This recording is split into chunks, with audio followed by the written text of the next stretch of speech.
is a presentation of Fox Sports. We are Baltimore. We are Southwest. Our nation's roots.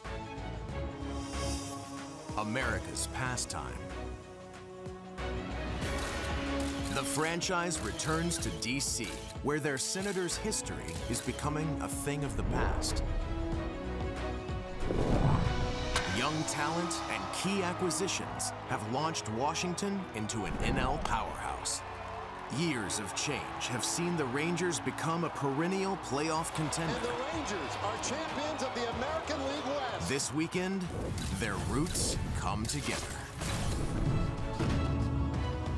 So much great history in the city, and a lot of it baseball related. These two teams forever tied, the Rangers and the Nationals, opening game in a 3-game interleague series here in D.C. Welcome, everybody. Great to be with you. High Top Nationals Park. I'm Dave Raymond with C.J. Nitkowski. This should be fun this weekend. We're looking at a Nationals team, best record in the National League, best team in the National League with a lot of great recent history. Without a doubt, if you look at what the Nationals have done over the last few years, Mike Rizzo has put together a terrific roster and has really poised this team to make a run in the postseason. But it hasn't happened. You see this. They have gotten there, but that ring has been elusive. They have not been able to close a deal in the postseason, but they're feeling like maybe this could be the year. Well, they have one of the best players, arguably the best all-round player in the National League, and Bryce Harper, the former MVP in the National League. And, of course, they're running out of time to get that ring with him here before it costs somebody a very pretty penny to keep him. Well, absolutely. Free agency is coming up in just a couple of years for Bryce Harper,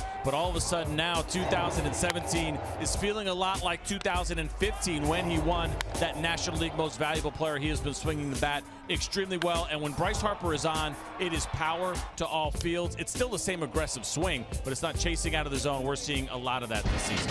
One of the great young players in the game for these Washington Nationals. Hey, Rangers not to be outdone. They have some great young players as well, including a former childhood teammate of his. Joey Gallo with the Rangers has put up some really great numbers in this first half. Sure, and it's a great story from this series when you think about some guys that were teammates when they were kids, and now here they are going up against each other in the big leagues. But Joey Gallo has showed the power the entire season, right? He gets his at-bats because Adrian Beltre has to start the season on the DL, and he has made the most of those. Now with Adrian back, he has slid over to first base. But watching Joey this year, you see a much more patient hitter, a guy who is showing that tremendous power in that swing that we know about, but he's also found a way to stay away from chasing out of the zone the way he used to beforehand. It has been a lot of fun to watch Joey Gallo swing the bat this year. Well, it's not all about the kids in this series, and for these teams, Elvis Andrus on a 12-game hitting streak. We'll put him in the spotlight when we come back.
By AT&T.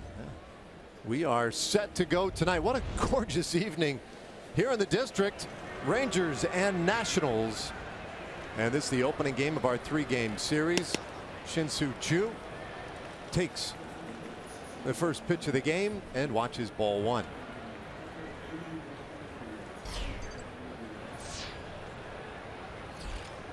Orioles right back to him, and this one lined into center field, a base hit. So Choo is on to start the ball game. Well, let's check in with Leslie McCaslin.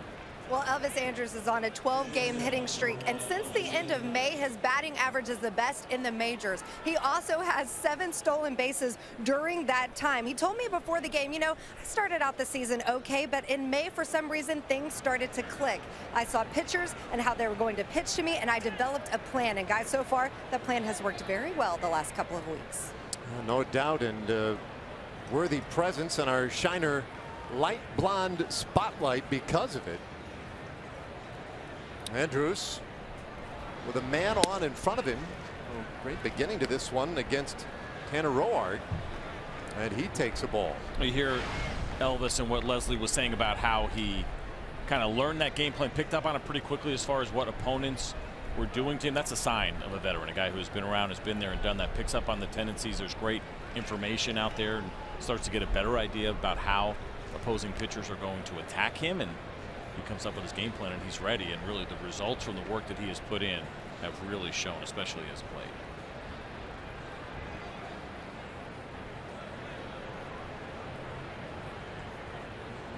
Choo with a modest lead. Roark will keep an eye on him anyway.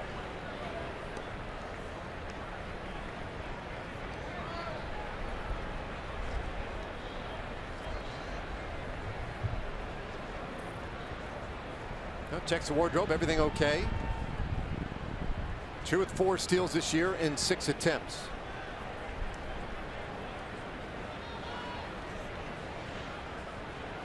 He is going this time, and the ball lined right back to Roark and makes for an easy double play. Wow. Well, that's the downside when you run the hit and run, and when you call that, and Jeff Bannister has done that a bunch this year. That is now the 12th time that he has asked Elvis Andrus to do a hit and run, and he actually has a very nice approach. He hits that line drive right back up the middle, but Tanner Roark is all over it. The line drive, of course, is what kills you in those situations. You always talk about trying to hit the ball on the ground the other way, but you certainly can't fault Elvis Andrus for that one. That's a good piece of hitting, just at the wrong guy. And a big break for that man, Tanner Roark. 6-2 record, a 3.95 earned run average, and he gets a strike in there to Mazara. And you'll see the arsenal here for Tanner Roark. What he'll be featuring tonight, what you just saw there was that 2-seam fastball. I'll tell you what, if he gets that call all night, it could be a long night for Rangers hitters. That one just off the plate. You see the other secondary offerings there. Pretty much a full arsenal from Tanner Roark. Good velocity, not overwhelming velocity, but certainly very good velocity. But he relies on the movement, changing speeds. His changeup and his slider are actually the 2 pitches in which he gets the most swings and misses on. Well, it's 1-1, and Mazara hits this one into center field, a base hit. So second hit of the inning for the Rangers, but he's the only base runner now with 2 outs as Jonathan Lucroy heads to the plate. And we can take a look at our Southwest starting lineup for the Rangers. 27-32. You've seen the top 3 hitters already. Lucroy, Odor, Profar in there today at third base. Little roster move. And Joey Gallo, we highlighted him of that extra base power, batting 7th, playing first base tonight.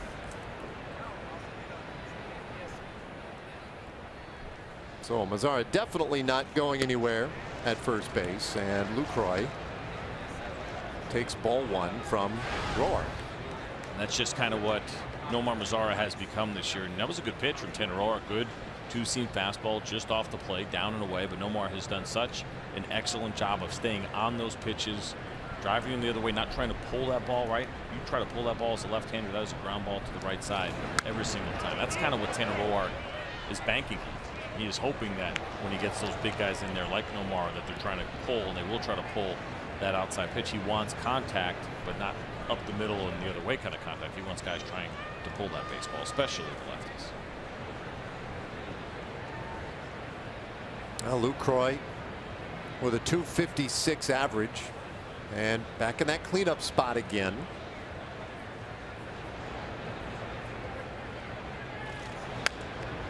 Shanks this one foul and out of play. Now let's take a look at what the Nationals are featuring tonight on defense behind Tanner Roark. There he is. Goodwin, Taylor, Harper in the outfield. Anthony Rendon, who's also having a huge year here for the Nationals. One of the many great bats. Turner, Murphy, Zimmerman at first.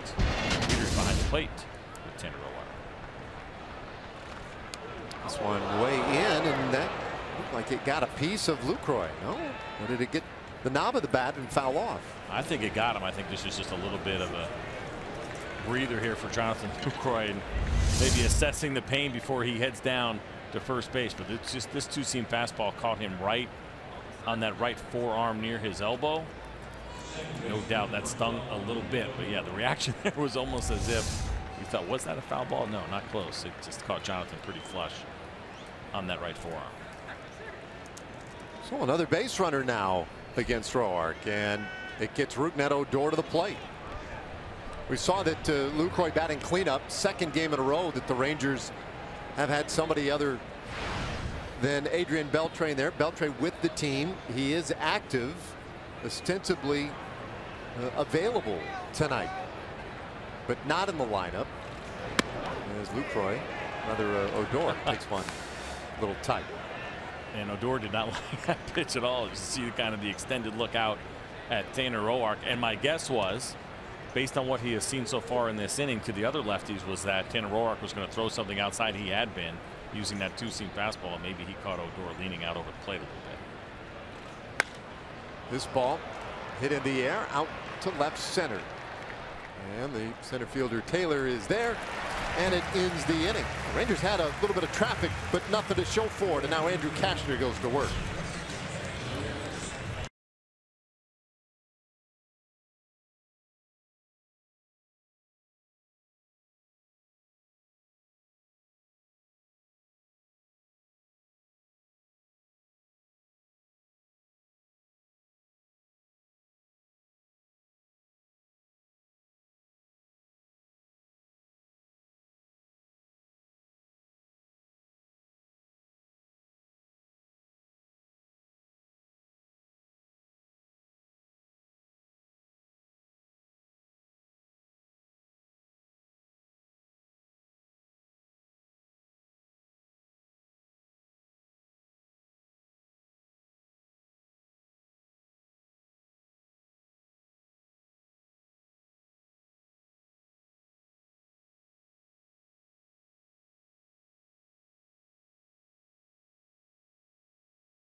Yeah, big crowd tonight. Lots of folks on hand for this weekend as we get this Interleague Series underway here in Washington, D.C. Bottom of the first inning.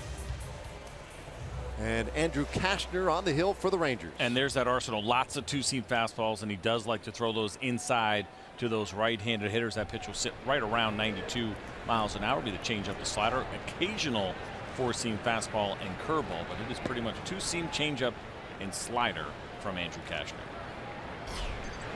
He's set to go. First pitch swung on and rolled to short. Elvis Andrus with an early opportunity, and Turner retired to start tonight. We take a look at what the Nationals run out there tonight. How about this? 38 wins and 21 losses. Trey Turner dangerous up top there with his speed.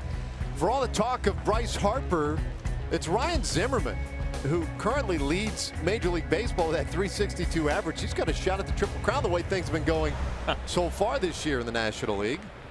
You think about trying to lay odds coming into the season of Ryan Zimmerman even having the Triple Crown going into the All-Star break, which is certainly a possibility. Those would have been really, really high for a guy that looked like his best years were behind him, but he has been fantastic here for the Nationals so far this season. One strike pitch, and this one hit hard out to right field. Chu started back quickly, but has a lot of room out there and makes the catch there, 2 away. All right, how about the Rangers defense, which is delivered to you by the Texas Department of Transportation. No Marzaro, Delano Shields. You just saw Chu catch that fly ball in right field. Hey, hey, welcome back, Jerks and Profar at third base. Elvis Andrews, Ruben Odor, Joey Gallo. And it is Jonathan Lucroy catching Andrew Cashner. And you may have seen this a few times. How about this? Andrew Cashner is the only pitcher on this Rangers team that has not thrown a pitch yet to Robinson Chirinos. He has only thrown to Jonathan Lucroy this entire season. First offering to Harper, popped foul and out of play for strike 1. That's interesting. It was kind of caught me off guard as I was going through, because got some great available numbers to us. So I'm looking at the different ERAs, catcher by pitcher, and when they worked together this year. And there was nothing to be seen there for Robinson Chirinos and Andrew Cashner. 0-2 on Bryce Harper. Harper 6th in the National League with his 325 average, also 6th in the league with his 46 RBIs. Gets on base at an unreal clip of 435, has 15 home runs. He's pretty good. 2-strike pitch. He's definitely good, and having a season that is somewhat similar to what we saw a couple of years ago in 2015 when he won the most valuable player. A step back last year, a lot of kind of back and forth on whether or not that was due to injury or not. Remember, there was that series in May. Ball girl just missed that one. There was a series in May. You check out what he's done last year, so last 3 years, excuse me. You see 2015. Well, here's what happened in 2016. They went to the Chicago Cubs for a 4-game series, and the Cubs walked him 13 times in that 4-game series, and he really wasn't the same after. Now, there was speculation about the shoulder and whether it was that or was it the series, and all of a sudden he became more impatient, getting walked that many times. He started opening up the zone a little bit. There's a lot of back and forth on what really happened. Maybe it was just an off year for Bryce Harper from a batting average standpoint, the worst of his career. Whatever it was, he has certainly bounced back really well now in 2017. He's been up there hacking against Cashner and bounces this one through the middle. That's a base hit. So a 2-out single for Harper. And it does get Ryan Zimmerman to the plate. Well, Andrew Cashner shook to the curveball, and I mentioned it at the start of this game, a pitch that he does not throw very often at all, just 6% of the time, but he thought maybe he could catch Bryce Harper off guard, but that pitch stayed up a little bit, and Bryce Harper was able to get himself a decent ground ball through the middle. Now, he did have a couple of hits in last night's game. I think 3 when it was all said and done, but they're all kind of infield hits and ground balls. He has been struggling, Bryce Harper has, just a little bit lately. He's on here for Zimmerman, who has not struggled ever. At least not this year. Zimmerman, 362 average. Wow. But the power's been there as well. 17 home runs.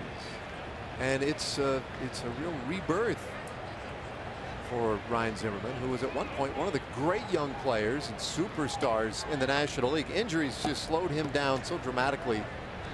It got to the point where he did not look right at third base. But last couple of years playing a lot more at first, and this year has really settled in beautifully. I don't know if they knew what they could expect from Ryan Zimmerman. Now, we mentioned the 17 home runs. That's his highest total since 2013. It just hasn't been there. See this foul ball off for Brian O'Nora, who's behind home plate tonight, and Jonathan Lucroy will give him a little bit of a breather. Two-seam fastball that was up over the plate. Oh. Just to get an idea what that sounds like. Oh. And there's gear under there, but that doesn't mean that you don't absorb at least some of it. And Brian O'Nora maybe took on a little bit more than he would have liked to. These guys, they take so many over the course of a night, right? That nicked and bruised constantly. But it was interesting, the reaction of both Jonathan Lucroy and Ryan Zimmerman. The second they heard that sound, they bolted toward him because they could just, you know, you just tell instinctively that that one was not slowed down much. No, definitely not. And these guys care. Listen, there's a lot of back and forth. Umpires pretty much catch it from both sides all night, every night. It's pretty much comes with the territory when you're an umpire. But at the end of the day, yes, they're still human beings, and people do care if they catch any kind of foul tip or anything else. Safety is always a concern. So he's all right. Harper still at first. No balls, 2 strikes to Ryan Zimmerman.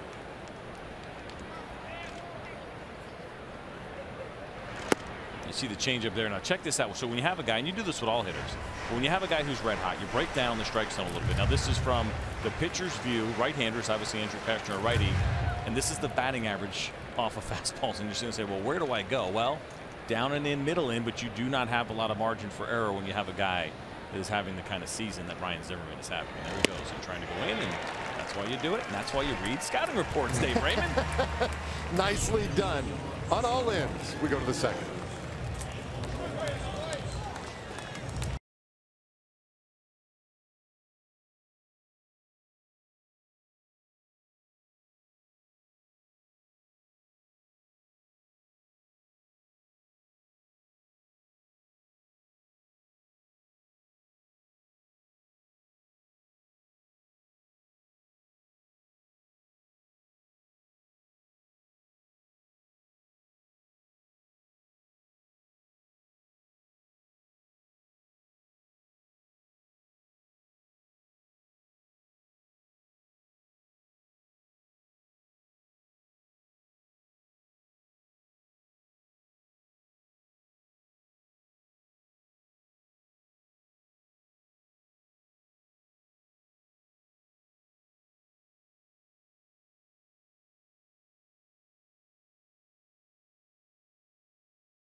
Here in Washington, Andrew Kachner, nicely done. As we go now to the second inning and our Kubota power stats. Now we'll take a look here at our power stats. And how about Tanner Roark and what he has done over his last 3 starts? 3-0. You see the great ERA, the strikeout to walk ratio. Fantastic. The low OPS of 5 at 95. He has been locked in. He's got a great run support as well. Tanner Roark, not to take anything away from what he has done, but just these national hitters who talk a lot about their offense and how good it has been. But over the course of his season, how about 5.9 runs per game for Tanner Roark? Any starter will take that. Although AJ Griffin might think, that's not that great, because he gets about 9 runs per start when he's out there. I don't know how you work in those conditions, man. My guys give me like 8, whatever. Profar, switch hitter. Pulls this one foul. Just joined the team today. Profar in his second stint with the Rangers, was on the opening day roster and started the season more or less as the everyday left fielder. Well, he hit 135 with no homers and 3 RBIs, and he had 15 games in there Was eventually optioned to AAA Round Rock, but back up today. And in the lineup, batting 6th. Dario Alvarez optioned back to Round Rock, the corresponding move to open the spot for Profar. And he strikes out swinging to start the 2nd inning.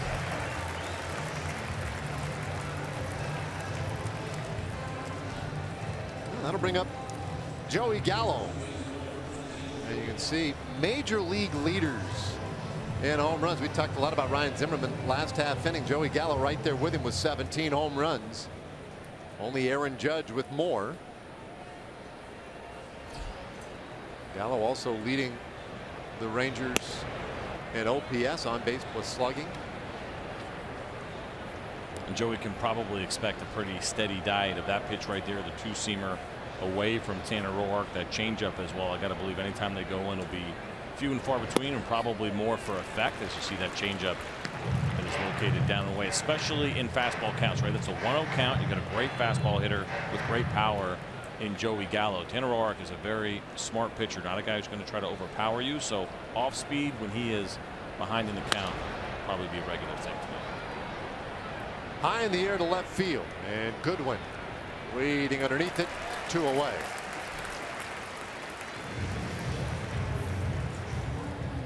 And that'll bring up Delino DeShields.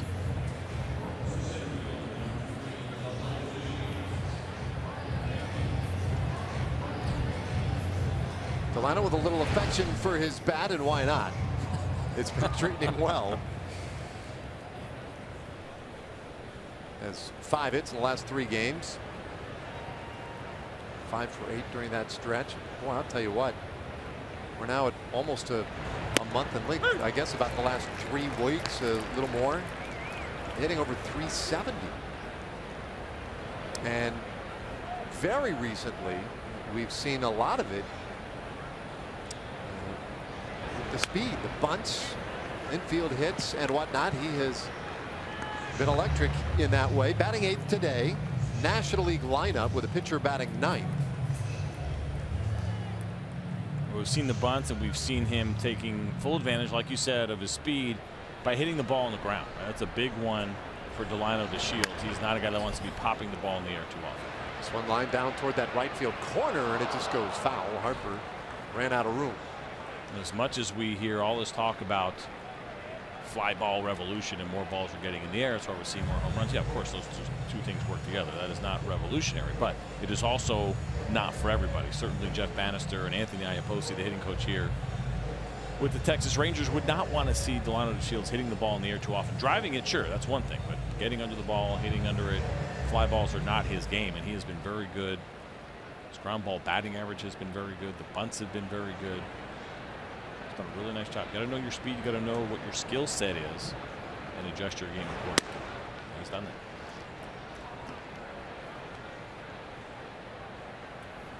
One and 2 to DeShields.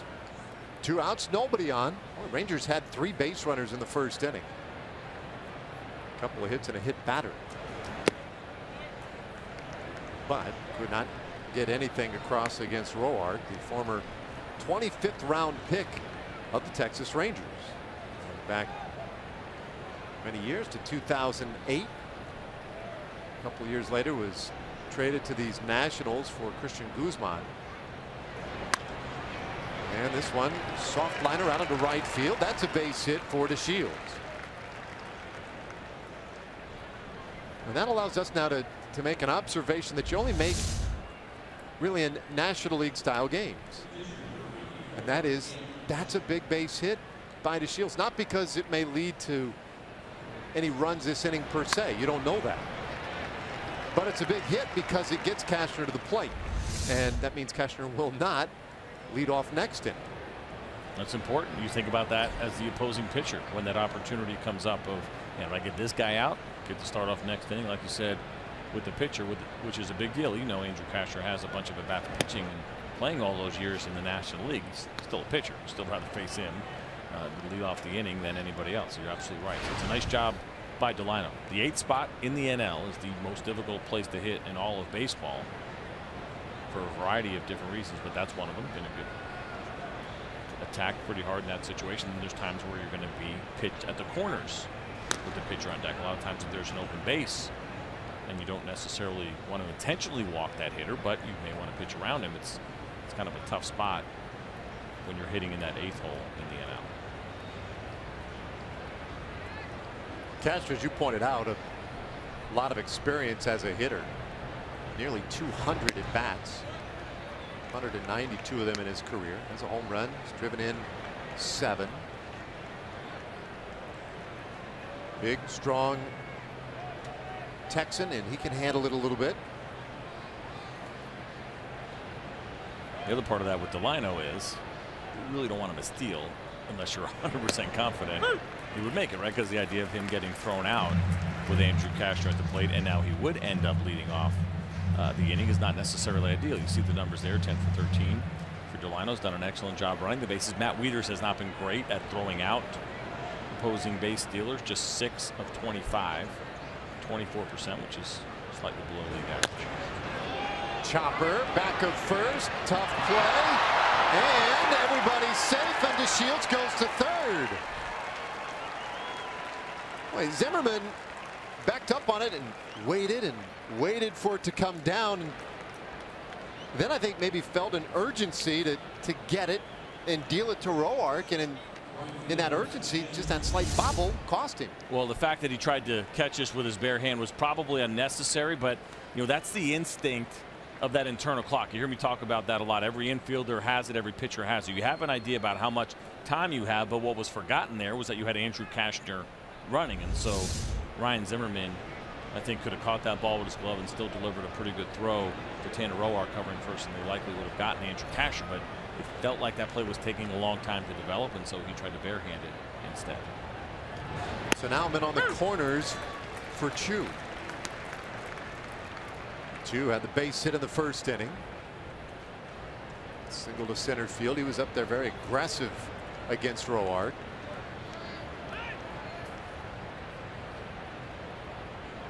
Already 4 hits in the early going for the Rangers. Now Tanner Roark stepped off right there because Ryan Zimmerman told him to, just to let him know he was not going to hold Andrew Cashner on. He's going to play behind him with the lefty chip. This one hit sharply to second. Murphy, though, right there, and takes care of Chu and the Rangers in the second. We've played 1.5, nothing doing yet.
Score here in the bottom of the second. Well, obviously Adrian Beltre is not in the lineup tonight, but he is also not on the DL yet with that sprained ankle. In fact, I talked to Adrian before the game, and he said his plan is to avoid the DL. He wanted to see how he felt before today's game, and then of course before tomorrow's game as well, trying to avoid going there. They made Jurickson Profar active. They sent Dario Alvarez instead down to round rack. Of course, if nothing less, guys, Adrian Beltre could be a very good pinch hitter sitting over here on the bench. Ultimately, though, Jeff Bannister said they'd like to have him out there on the field. Yeah, obvious enough, right? I mean, of course, you want him playing. You got to keep him healthy, though. And so Jurickson Profar today to start at third base. You know, listen, if they try to make this thing happen where they will ultimately just use him as a pinch hitter, you're in the right spot, right? It's a National League series, so why not go ahead, and if you feel like you might be able to avoid the DL with Adrian Beltre, then yeah, go ahead and have him maybe as a pinch hitter, you know, over this 3-game series, and then they can reevaluate. Obviously, we head to Houston after that, and that'll go away. So that is a possibility, maybe one way that Jeff Bannister might try to manage this Adrian Beltre situation. I guess we'll find out soon enough.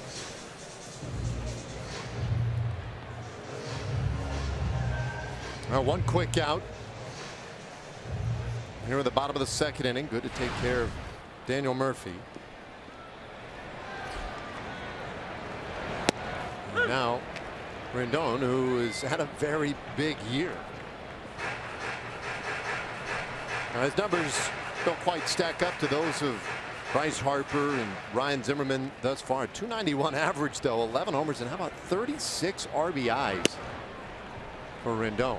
Ooh, that was a pretty good looking pitch there from Andrew Cashner. That backdoor 2-seamer looked like they might have caught the outside part of the plate, but no, you're right. Anthony Rendon having a huge season, and they've always known, you know, this guy's been a good hitter, that he's capable of putting these kinds of seasons together. He's had some injuries, some years where he just wasn't producing at the level that you'd expect, but all of a sudden now he is crushing it, but almost kind of a forgotten man because this lineup is so deep with Bryce Harper, Ryan Zimmerman, Trey Turner's having a nice year, Daniel Murphy. I mean, it's crazy to think when you look at the numbers of Anthony Rendon that he is probably not getting the national attention he deserves. Shoots out one foul. 1-2 the count. So great production for Rendon, and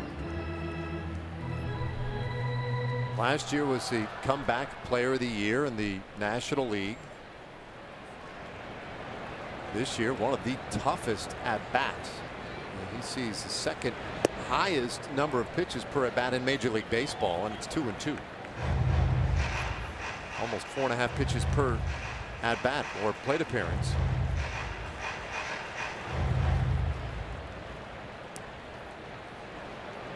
Cashner's 2-2. And he's run it full.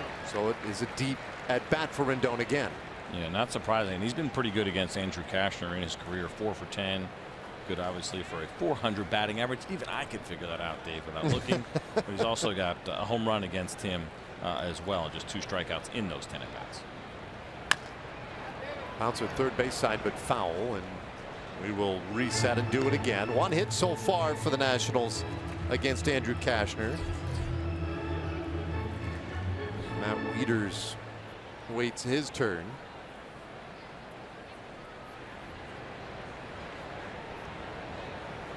We've all seen a lot of Cashner over the years here in DC. Is that his ball 4? Cashner, of course, longtime National League foe. Hey, Father's Day coming up Sunday, June 18th, and well, we invite you to treat Dad to tickets to a Rangers game. First 15,000 fans, 14 and older, we'll get a Father's Day cheesy Rangers shirt, courtesy of Dr. Pepper and Kroger. So come on out to the ballpark, see the Rangers and the Mariners. It's a 2:05 game. You get your tickets at TexasRangers.com or 972 Rangers. A lot of Rangers fans around town today. And as you saw just a second ago there, in attendance, including there's a real nice group from Hillwood Middle School from Fort Worth, about 50 or so 8th graders and chaperones here at the ballpark tonight. Taking a little history around town, a little baseball at night. You can't beat that. This is probably whether you're in junior high or high school, you think about taking a class trip. Washington, D.C. is probably the spot to do it. Yeah, if you can work a combo in and a baseball game at night, you're not going to do much better than that as a teenager. Don't tell me Disneyland or anything. No, I'm with you. Because even if by chance you are maybe a little more leaning toward the amusement parks and the entertaining vacations, I'm telling you, you come here and you look around, you spend 5 minutes down there in the mall or looking around some of the historical sites, and you're sucked in immediately. It is intoxicating to be here.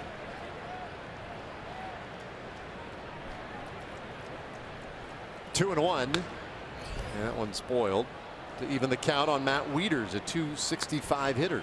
So safe to say, we will not get a foul ball in this booth. No, unless it's delivered by helicopter.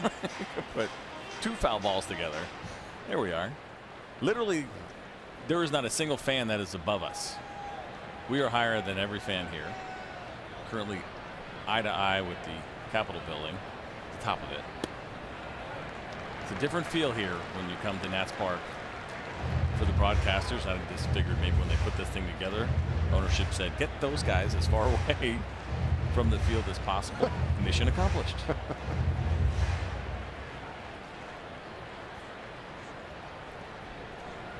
Rendon going, and the pitch grounded down to first. Gallo will allow Rendon to advance and simply retire Wieters. 2 away.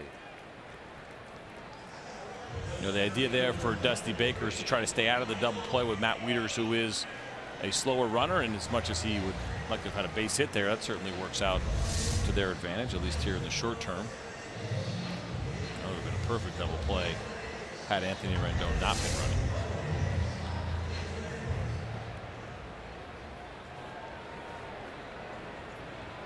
So now with 2 gone, here's Michael Taylor. And Castro gets some good movement. And that one back out over the outside corner for a strike to Taylor. See those numbers there. That is all about a new opportunity that he was not anticipating getting this season. Adam Eaton, the big acquisition in the offseason, tore his ACL and will miss the remainder of this season. And so that means Michael Taylor now is that starting center fielder. That was a big blow to this team, but you would never know it. The offense is so incredibly deep that they really have not missed a beat. Rhyming all day today, man. That's the second time. Crushing rhymes by accident. You are. Yeah. I don't know what's going on with me.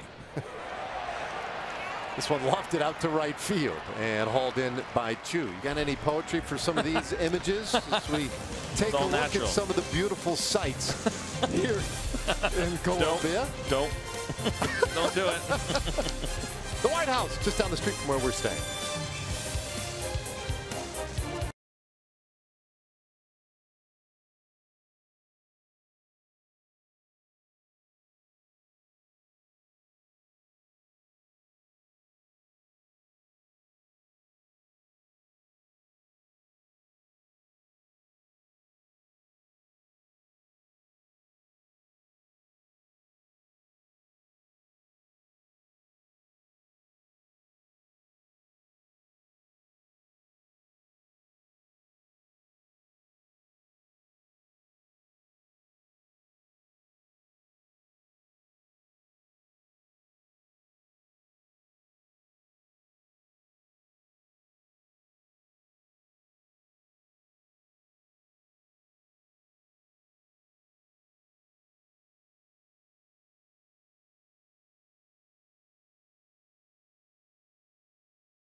Boy, already beginning Thursday. It's already the 117th U.S. Open. And it'll be live on Fox Sports 1. Of course, streaming live on Fox Sports Go. Aaron Hills. I've seen some shots to the course as they've got it ready this week. It's going to be awesome. I love it. I love the way they get those things ready for these big tournaments, and they just make them impossible. Absolutely devilish. Rourke. There was a big curve in there to Elvis Andrus. Missed the fairway, hang with him. Oh, please. Just crushing you. Go home. It's over. I'd probably do well there. 1-1 to Andrus, who lined into a double play. It was back of the first inning when the hit and run was on. Chu took off, and Andrus hit a rifle shot right back up the middle, but in to Rourke's glove. This one was short, and the throw pulls Zimmerman off the bag, and so Andrus is on. Trey Turner just missing his target. Well, it looked like Trey Turner was about to make a very nice play up the middle. He fielded this ball cleanly. Does a nice job on the spin. You see a little bit of a slider there that hung in the middle, but watch him, fields it cleanly, turns perfectly, and then the throw ends up going just a little bit up the line and in the air. And watch after he throws his ball, or as he throws his ball, it's tough to stop your momentum. He maybe could have stopped his feet, but instead he just tried to roll with the throw. That's a much more difficult to throw to make when you're moving like that, as opposed to planting your feet and firing a strike. So that's a hit for Andrus. And a good start to this third inning. Nomar Mazara, he had a base hit in the first. And he takes this one and lines it into right field. Andrus got a good start. He'll head to third.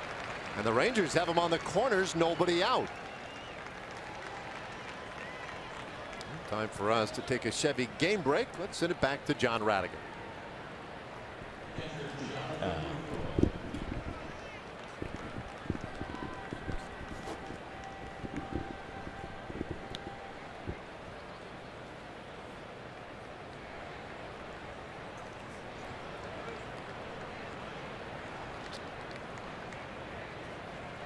All right, thanks, John.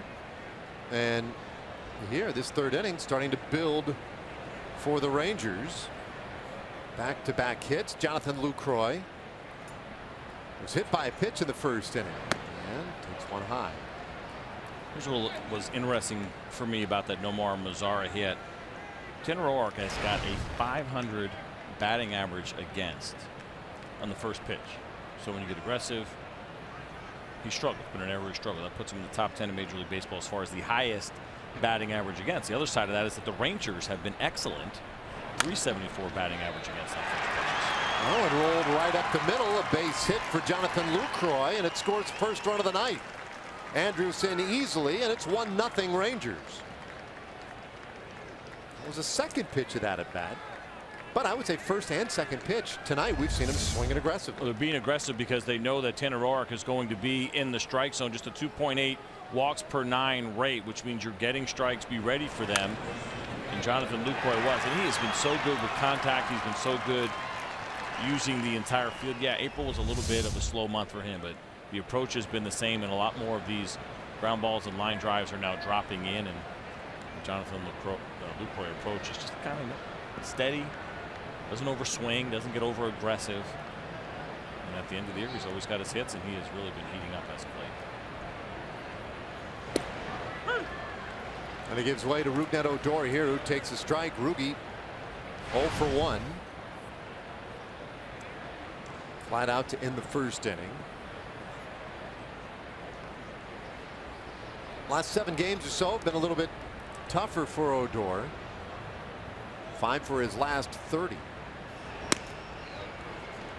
And it's 1-1.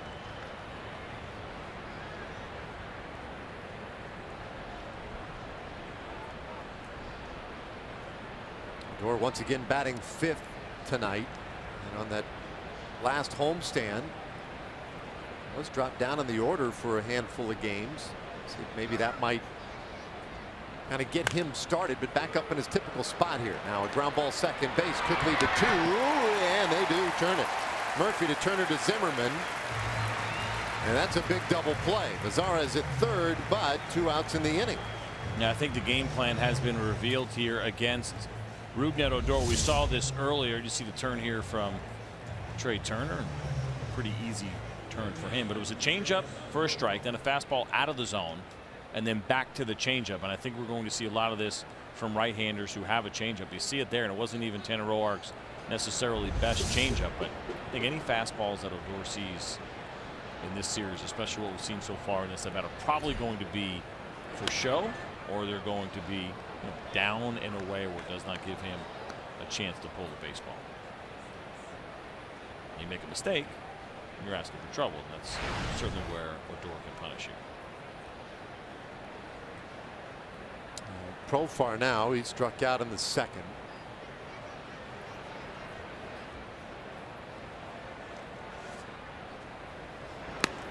And he's up there hacking. When we mentioned earlier, rejoins the team today.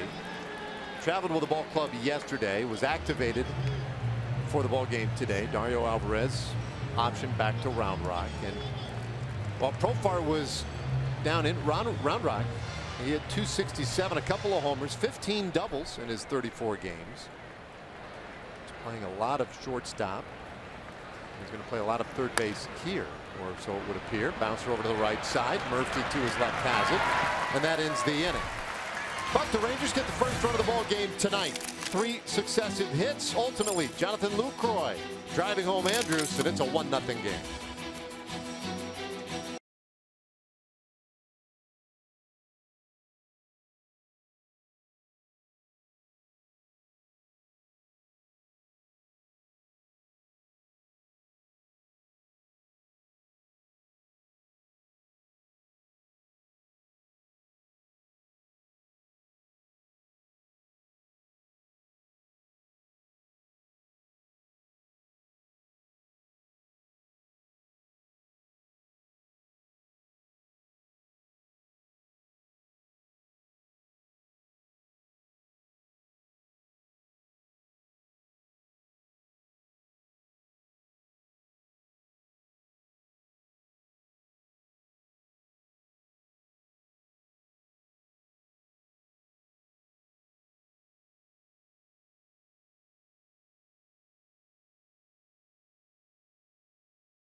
Southwest.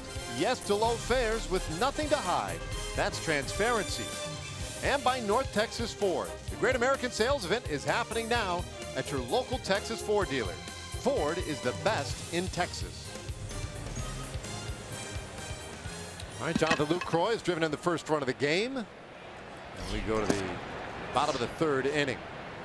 Roark leading things off. And this is what we were talking about, I guess, an inning and a half ago or so. The pitcher leading off an inning. One of those phenomena, if you're playing National League style baseball, you would just as soon not have to contend with offensively. Well, you can see he's handled the bat pretty well. Roark, 3 hits and 18 at bats this year with a double. Cashner's looked pretty good. He's given up just 1 hit so far, 1 walk. Bouncer, shortstop. And Andrews has all the time he needs. 1 away.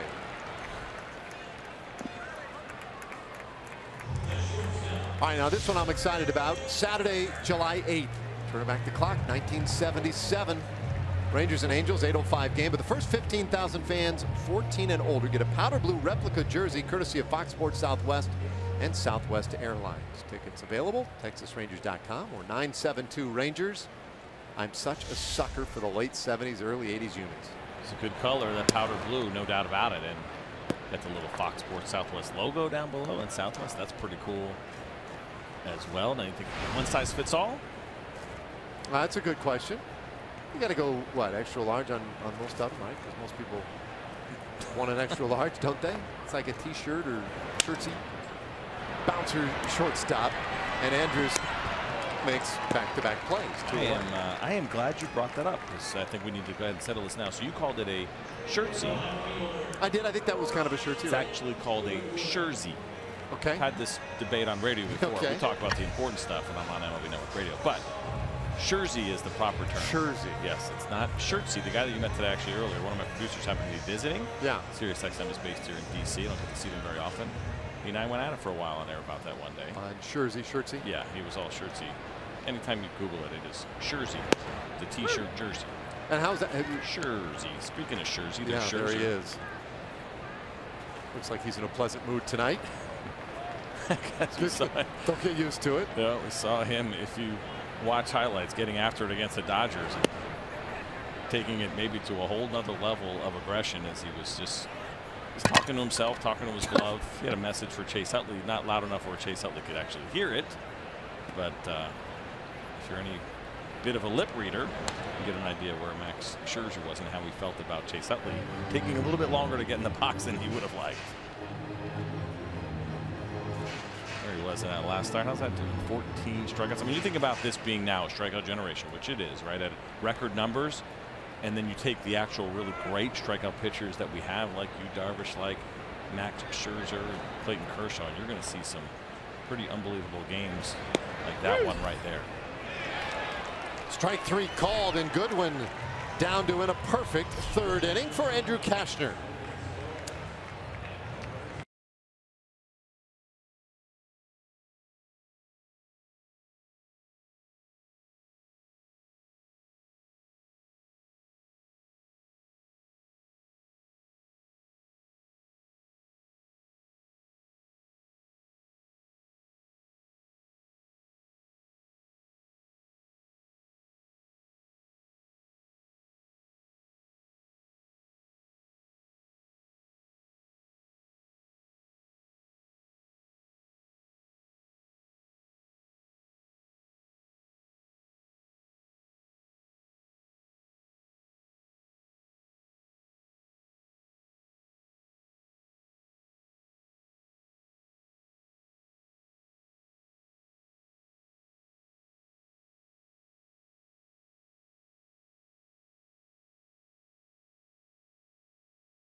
Washington, D.C. with the Rangers leading the Nationals by a score of 1-0. And how about this, fans? August 12th, the Rangers and Fox Sports will celebrate the career of Pudge and see the number 7 retired. Special 7-game ticket packages are available, including this memorable night in Arlington. Go to texasrangers.com/Pudge. Get tickets and witness history. Well, we are in the 4th inning, bottom third of the order for the Rangers. Joey Gallo leading it off. 0 for 1. He flied out to left in the 2nd inning. And with that put out, his average dipped below 200. As I think we had discussed on more than one occasion this year, that is not of greatest concern right now, really, with Joey Gallo. Is his on-base average right at 300. Power numbers have been outstanding. And it's just a continual game of adjustments and development for Joey Gallo, who I think sometimes some of us we may forget, just 23 years old. Second in all of baseball with 17 home runs. We were talking about him and Bryce Harper earlier. How'd you like to roll in as a, I don't know, 16-year-old pitcher, especially a right-hander, having to face those two guys back to back in a lineup? I mean, obviously there's great players and there were great amateurs, but when you start putting a couple of them on the same team, and Chris Bryant played with them as well, didn't he? I mean, you're joking? On one team at one time, it is a nightmare for a 16-year-old kid. Roark's 3-2. And this one is hit high in the air. Short right field, and this one will be playable for Murphy as he continues to drift, and the second baseman out there to make it. You see Daniel Murphy turn around right there and look at Bryce Harper. So he had his hand out, right? You put your hand out when you think maybe there's that possibility of the outfielder getting closer, somebody else. So you put your arm out, to give a visual. Well, Bryce Harper didn't move an inch. He absolutely expected Daniel Murphy to catch this ball the entire way. Right? You see him calling it. You'll see the arm go out just in case Bryce Harper's close by. He is not. Murphy turns around and, oh, okay. Hey, he actually said something to him like, oh, don't worry about it. I got it. Something along those lines, I'm sure. The Shields with that bunt attempt just missed. One out, strike one now on to Shields. It's funny talking to Joey Gallo before this series. He hadn't really given any thought to the fact that he was going to get together with his old buddy, his former teammate as a child, Bryce Harper. They had never, how about this, since they had gone pro, they'd never seen one another in a professional uniform live. So spring trainings, other sides of the world, and never gone head to head during the regular season. So it's the first time that they've been back together since they were youngsters. That's pretty cool. Obviously, it's been a while. As you see Kerwin Bentley calling no swing there for Delano DeShields. But yeah, I think it's interesting. Joey's so locked into the season. Really, sometimes those things are not the first things that you're thinking about, and that's a good thing.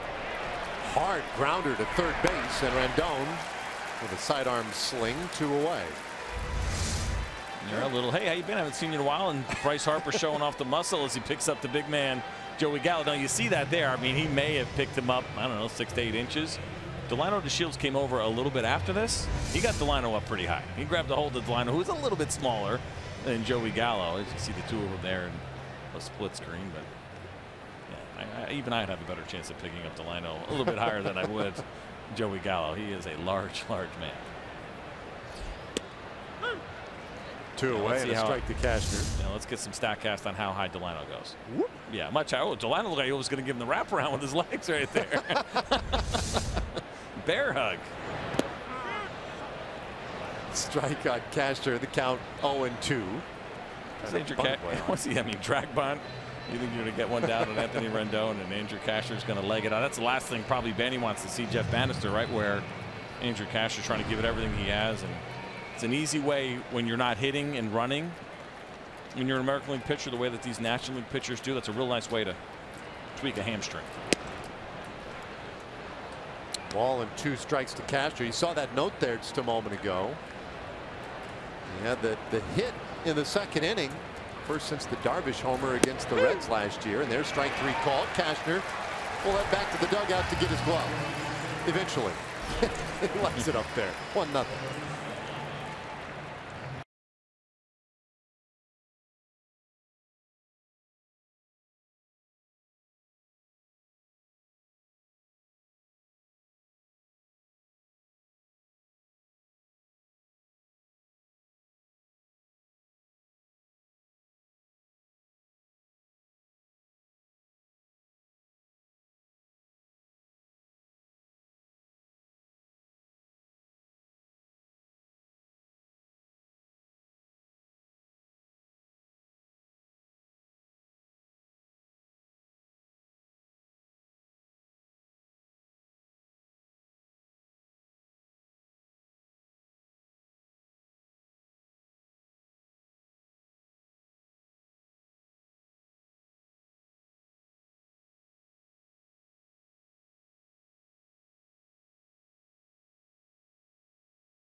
A lot of history here in Washington, D.C. And the Senators, when they relocated to Minnesota to become the Twins in 1961. Then they came back. That didn't last very long. Baseball relocated again to Arlington to become the Rangers in 1972. And then without baseball for a long time, finally, it was the Expos giving up hope in Canada and coming back stateside and landed here in 2005. 3 years later, they opened this beautiful ballpark and put the broadcast booths way up on the top. They played in RFK Stadium, right, the old football stadium, for a couple of years, which was a huge ballpark. And obviously not even close to as beautiful as this one here. They've done a really nice job. And there's been so much construction around here, too. This has become a little bit more of a popular place to live, and so the backdrop has even changed. You know, from our view, if you're sitting behind home plate and looking out, you know, over left center field where the seats are a little bit lower, you can see out in the town there, and you see some construction going on. But it's become a spot to be in. They've done a nice job with the ballpark, I think, helping kind of revitalize this area. One strike pitch to Harper, and he's in a hole 0-2. Harper's had the only hit tonight for the Nationals. A single back in the first inning, and in an extended at bat, he fouled off a number of offerings from Cashner before he finally got one he could handle. And you talked earlier about some of the success, I'll say, that Rendon has had against Cashner. Harper has had some success against Cashner as well. It's 5 for 9 against him now, updated through his at bat earlier. And there's no doubt that Andrew Cashner knows that. He's aware of it. He knows where Bryce Harper has hurt him. He's been very good on fastballs up against all right-handed pitchers this year, and so he's not a guy you're necessarily going to try to elevate against. That you see him now go back-to-back sliders. I always find this kind of stuff interesting when you start to dig into the reports a little bit. Looking at Bryce Harper against righties, he's been very good against the slider. 400 batting average against. The curveball only 143. Well, Andrew Cashner likes his slider more than his curveball, so the numbers don't work in his favor unless he tries to go to something else or just paints a fastball on the inside part of the corner like that. Got him looking, one away in the 4th inning. All right, well, we continue to update the All-Star Game vote totals, and let's take a look at the National League. One out here. Hayward, Blackman, Bryce Harper with almost 1.5 million votes out there in right field, most in the National League. Of course, Daniel Murphy next behind him at second base, and Zimmerman is the leader at first base. In the American League, Brantley Trout in center field. Aaron Judge currently the most votes in the American League. Hayward. Bouncer back to the mound, and Cashner will not have a play. Zimmerman beats it out. Infield hit.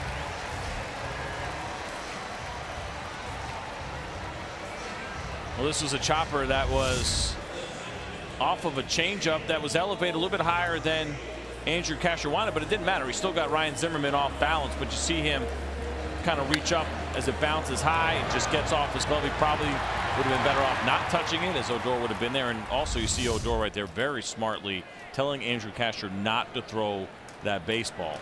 Sometimes a pitcher will get a little overzealous and thinking that he has a chance and rushes it and throws it away. But Rudy Odor takes charge of that situation and tells Andrew Cashner to just hold on to that ball and start over now with Daniel Murphy. Man on, one out.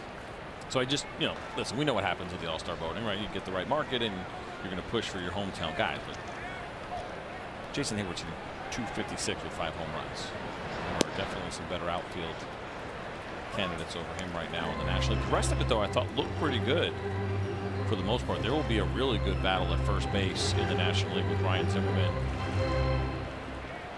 Anthony Rizzo was actually leading for a little while, even though he might not even be in the top 5 right now. But you start to really dig in and look at some of those National League first basemen. There are some good ones out there this year. That'll be, I think, a very interesting one. And lined out to center field, and on the run for it, the Shields can't quite get it.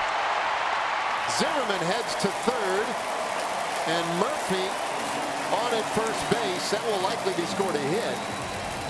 Indeed it is. Great effort by DeShields, and it looked like he might have had a real chance to reel that in. Well, the speed got him there, and Delino DeShields almost made a fantastic play. Watch this ball off the bat of Daniel Murphy. And it's a sinking line drive, and it looked like Delino had a beat on it, and he just missed it. And you see the aggravation afterwards as he slams down his right hand on the ground. But he thought he had it, and it ended up just popping out of his gloves. Good effort. Just missed making a great play. So interesting inning for Andrew Kashner now. And the high chopper just off his glove that allowed Zimmerman to reach. And then Murphy, well hit ball, but very nearly playable for an out there in center field. Instead, a couple of base hits now, and Andrew needs a ground ball from Rendon here to get out of the inning. At least that would be the easiest line to that conclusion, as the pitch is outside for a ball.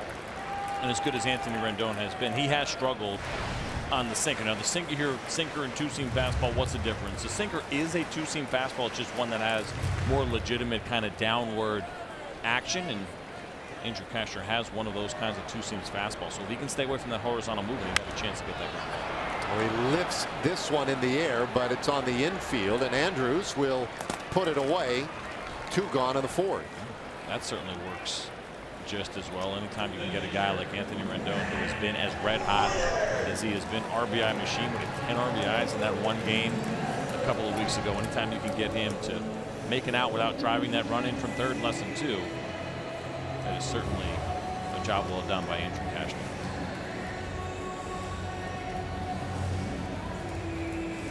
So 2 gone for Matt Wieters.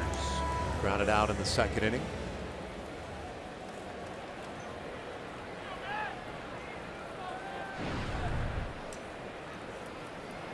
He's been very productive with runners in scoring position. He and many of his teammates. This Nationals team, you look across the numbers in the National League, just remarkable. They have an 11.5 game lead in the National League East Division. They have just run away with it. 38-21, best record in the senior circuit. And then you look at offensively, batting average, home runs, etc., where they rule the roost. You see the standings in the division. Atlanta, a sub 500 team, the closest to them.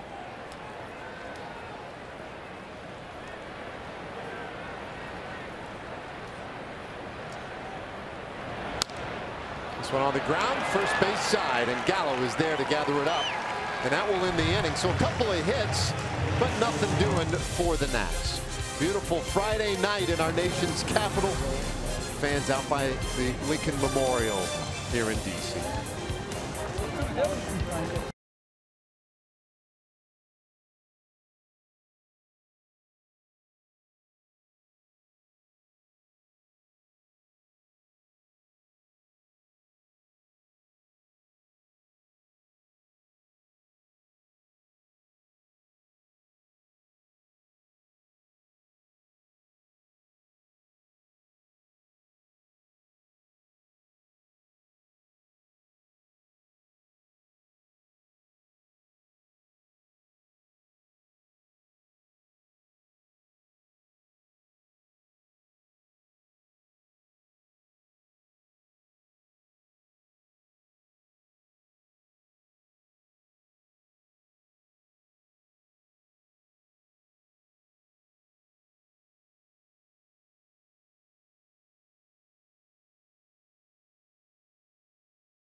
Rangers lead, and top of the 5th inning, top of the order coming for the Rangers. And our TXU Energy power player to watch, Shin-Soo Choo. Interleague games this year, boy, he has enjoyed it. 1 for 2 tonight, so those numbers will improve. Never mind, they're updated. That's exactly what they are. This is Fox Sports Southwest, buddy. This stuff gets updated immediately. What do you think? We built that this morning and just had to sit there all night? No. Yes, that's exactly what I thought. Updated by the minute. Should have known better. Orioles just took it to the house. She's done for the night. Actually, I mean, maybe my point was that Choo will have 2 more hits in his remaining at bats, and those numbers will improve. Let's see where you're going. And there's one down the first base line. Zimmerman has a little trouble with it, and Choo is on. Big moment for you here. Boy, no kidding. Come on, humming. Big moment. We're going hit and we're going error. What do we got? I think it's going to be an error, but we will see. And this is a hanging break ball, hit pretty hard, and Ryan Zimmerman kind of got caught in between on the hops, and he knew he was not going to have any chance to recover in time. As you see him try to corral that ball, looked like it caught off the heel. The possible first baseman. That's an error. So Choo is on via the error, but that's okay. Andrews 1 for 2.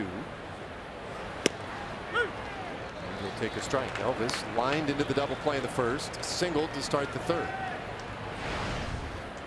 13 straight now. Elvis Andrews has really been swinging a great bat. I mean, I don't really think you can understate how important he has been to this lineup. I mean, it is so difficult for the Rangers to be who they were meant to be without having Adrian Beltre in that lineup. But Elvis has done a really nice job. He's really stepped up.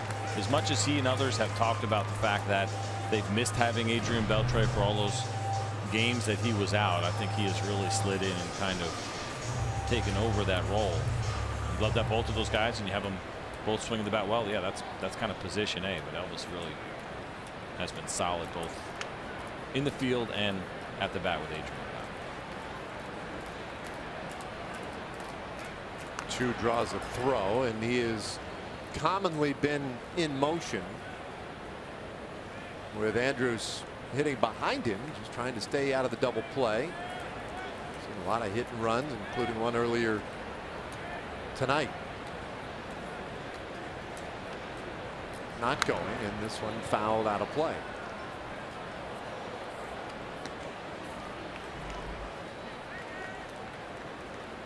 So the Rangers with the early lead here tonight. They got their run in the 3rd, have 1 run on 7 hits. Nationals no runs on 3 hits, and they have committed the game's only error just a moment ago.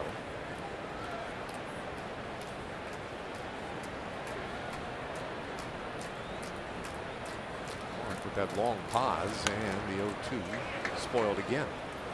Rangers, this is the very front end of what looks to be quite a challenging road trip. 3 games here against the National League's best team, and then off to Houston against the American League's best team. So a true test for the Texas Rangers, who come in 15 games out of first place. 27 wins, 32 losses, and Andrews pops this one up back of second base and handled by Trey Turner. Boy, looked for a moment there like Turner and Murphy were headed for a collision. When you think about pop-up priority, which is something that is worked on in spring training and always talked about, when it comes to the infield, the shortstop will always have priority when infielders are kind of battling each other. So once Trey Turner calls this ball, even though it is on the second base side of second base and closer to Daniel Murphy, he is the guy that will always have that priority. We talk about it in the outfield a lot, right? It's the center fielder who has priority. Anytime you hear him call for the ball, if you're a left fielder or right fielder, you peel away. Well, that's the same thing with the shortstop in the middle infield.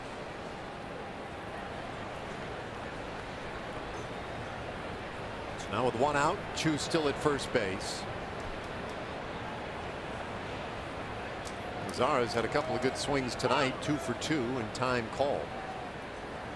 A couple of really good swings as far as where he has had his hits up the middle into right field, and Omar Mazara continues to impress with the way that he uses the entire field, and that's why that game plan of just 2 seamers and changeups away that Tanner Roark has used on some of the Rangers lefties would not work consistently against Nomar Mazara.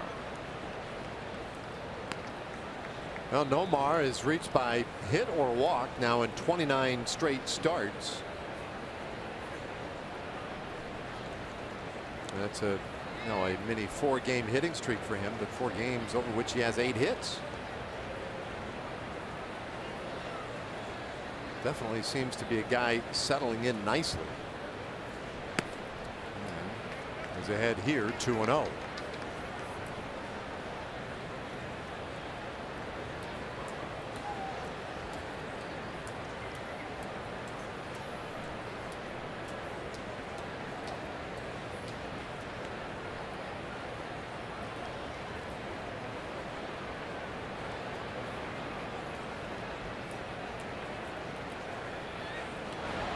It's a great crowd here tonight. I asked a friend of mine before the game, I said, how they've been drawing. Not that great. I'm like, really? It's a pretty good crowd here tonight. Obviously Friday night helps a little bit. Well, really nice weather. He's like, second game of the year. I'm like, yeah, it's April, it's cold. I mean, of course, But now, great crowd here tonight. Well, school's out, and that makes a big difference. But I mean, last night it was interesting. We got to town at a pretty reasonable hour last night. The Nationals, had come home earlier on Thursday. That is to say, out of the West Coast, they had a 7-2 road trip through San Francisco, Oakland, and L.A. Very successful. Great road trip for Dusty Baker and his crew. But they didn't get back home until like 2 a.m. on Thursday, and then played a makeup game last night on very short rest against the Orioles. And I was most impressed by the crowd. I mean, they won 6-1. It was a nice game. Joe Ross just was magnificent. But the real story to me was the fact that on a makeup date that was never on the schedule, they got like 30,000+ here. It was a really big crowd. They got that good in-town rivalry, kind of sort of in-town rivalry between the Orioles and the Washington Nationals. But yeah, I mean, why wouldn't you? It's a beautiful ballpark, beautiful weather. But you're right, yeah, it's a little bit surprising when that one is booked and scheduled, not originally done. Well, Mazara takes strike 3 on the inside corner, and he and Onora discussing it briefly. Yeah, he wanted some further explanation. Now this one looked to be a little bit up and in, and you see Matt Wieters kind of holding it there. Now Brian Onora, kind of watching his strike zone tonight, there have been some inconsistencies there. This ball didn't run back nearly as much as we have seen with other fastballs from Tanner Roark, and so you wonder sometimes if the anticipation was there. But that ball was probably a strike. I just think Nomar might have been a little bit caught off guard. It looked like he probably caught that up and in quadrant of the strike zone. It's what we call a quality strike, CJ. It was a good pitch, tough pitch.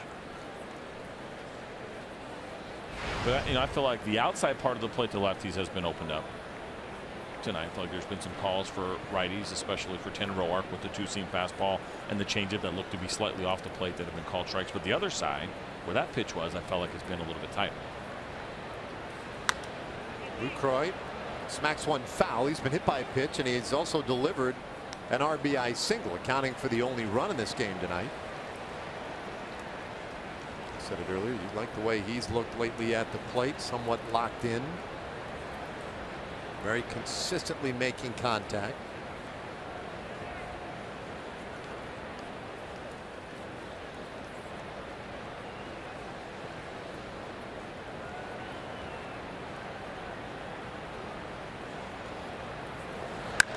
He hits this ball well out to left field. Goodwin going back. He looks up. It is gone. Jonathan Lucroy with a 2-run homer, and he's given the Rangers a 3-0 lead.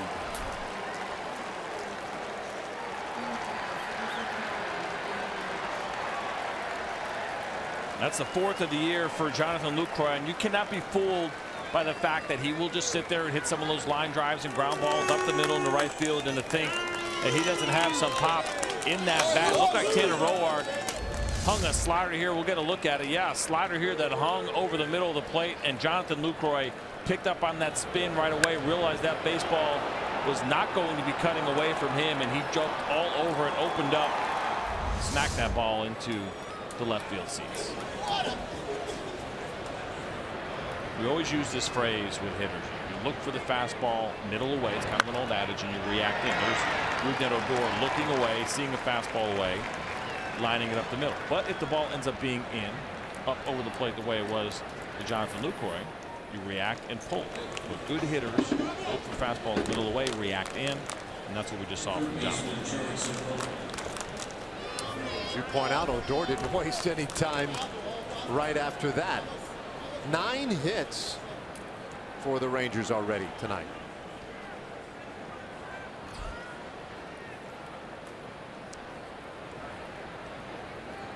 It's a 3-0 lead, and now Profar, who is 0 for 2. This is interesting on Jurickson Profar. You look at him, of course, as a switch hitter versus lefties versus righties. He has been much better against right-handed pitching over the course of his career. I know it's been a little bit short here, but 246 batting average against. He struggled against lefties, hitting just 185. Well, in his little recent stint here in AAA, he was crushing it against lefties. 442 batting average, kind of completely opposite of what he has done at the big league level. Lazy fly ball to center, and that ends the inning, but 2 runs plated. Well, it's Jonathan Lucroy, hanging slider, and he punishes the baseball, his 4th of the year. The Rangers are up 3-0.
Bottom of the 5th. Well, Joey Gallo has done a tremendous job since taking over for Mike Napoli at first base. In fact, when I talked to Jeff Bannister about it, he said he's an athlete. They can play him just about anywhere, which is tonight's State Farm winning combination, versatility and willingness. He said, you know, I'm not going to say it's a fit, but he plays like it is. Good footwork, makes the tough plays, and also, guys, he said, I think the rest of the team likes that they can throw it to that big guy over there at first base. He's an easy target.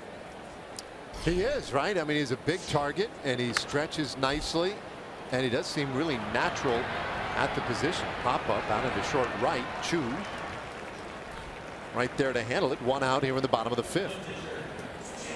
I think it works well. There were a lot of questions coming in as how now with Adrian Beltre, let's say, not playing for a couple of days, how are they going to use him?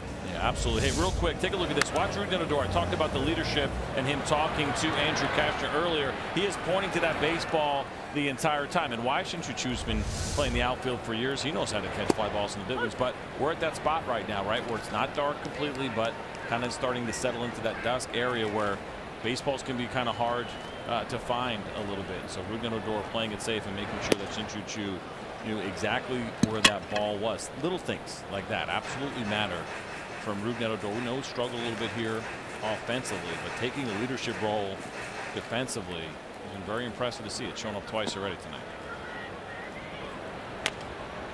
Well, Bouncer down the third baseline foul off the bat of Tanner Roark, and the count 0-2. One out here in the bottom of the fifth inning. Rangers lead 3-0. They got a run in the third, and then Jonathan Lucroy with a 2-run homer in the top of this fifth inning. I thought it was important too what Leslie said. You know, the willingness for Joey Gallo to be comfortable and want to be all the way. And obviously, Adrian Beltre comes back. You don't have a position anymore, and so yeah, you'll go kind of wherever the manager will tell you to go. But you got to be open to it too, and you got to be willing to do the work, and you have to find a way to get comfortable. And for Joey, he's made some really nice adjustments. He's done some good things over there at first base. A strikeout of Roark, 2 away. Time for a Chevy game break. Let's send it back again to John Radigan.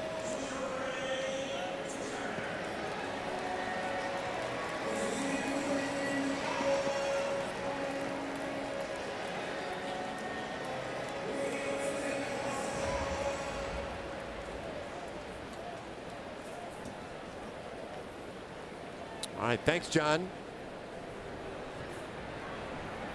2 away here at the bottom of the fifth inning, and a strike poured into Trey Turner. That's 13 of 19 first pitch strikes for Andrew Cashner, and that has been working well for him tonight. And I think it's important when you go up against a good offense like the Washington Nationals, and Andrew Cashner comes in and shows absolutely no fear. No, I'm not going to try to work around you and fall behind the count, nibble at corners early on, and put these already really good hitters in an even better situation by putting them in good hitters count. So there's something to be said for the approach of Andrew Cashner tonight, being aggressive early on. Falls behind now 2-1 to Trey Turner. Well, his pitching coach Doug Brocail, we were leaving Toronto, seems like a month ago. It wasn't that long ago, and Brocail made it pretty clear that one of his missions with Cashner is going to be to focus again on getting that first pitch in for a strike. And he just looked at the numbers and said, man, he is just so much better when he gets strike one on hitters. Now, that's true of any pitcher. But he felt like maybe that was something that was starting to get away from Cashner, and that new focus seems to be treating him well here tonight anyway. Pop-up foul ground first base side, and it is out of play. Andrew Cashner 56% first pitch strikes. Now that's overall for the season. I don't have what he has done necessarily in his last handful of starts, but it matters. And here's why it works for a guy like him too. He doesn't throw a straight fastball, right? The fastball's got good life. So if you find yourself running into some aggressive hitters, you have that opportunity to get yourself some early outs. I mean, look at those pitch counts. You got a 13 in there, you got a 10 in there. Well, how do you get there? You get there by throwing strikes with good movement, quality strikes against aggressive hitters, and they're putting the ball in play early, but they're not necessarily getting base hits. Just misses to Turner, and now puts the speedy leadoff man on base. So a 2-out walk to Trey Turner, and now you have to pay very close attention to him as a base runner.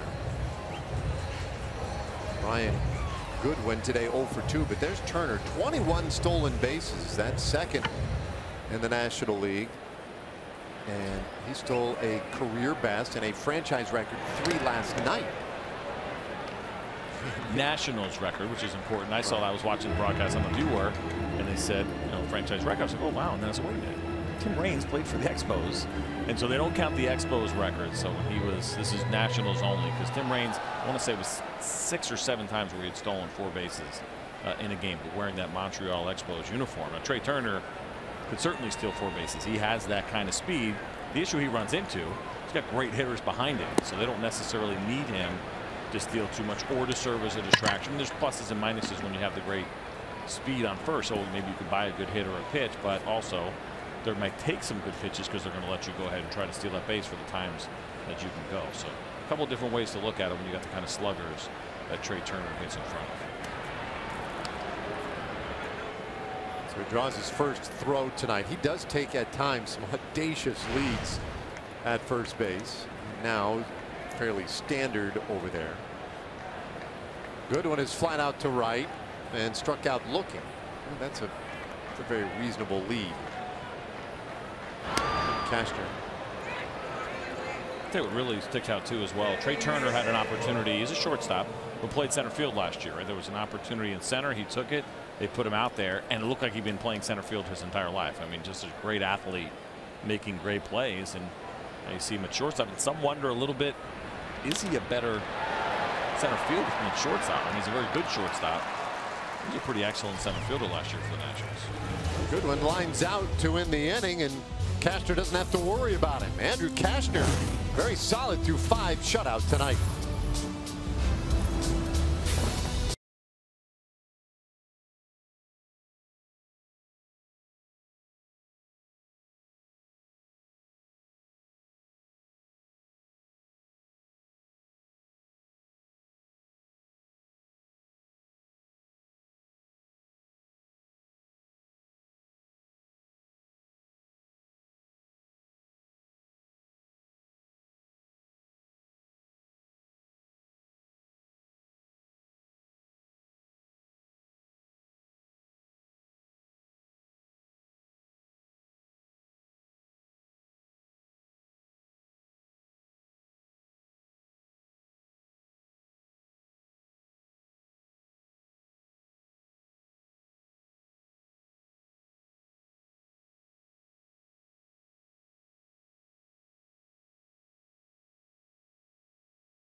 Time for the Sonic Slam inning. Brought to you by Sonic Drive-In. Our jackpot tonight, $1,400. Dinner for 2 at Sonic Drive-In. Bonnie Richmond from Whitney, Texas, our contestant.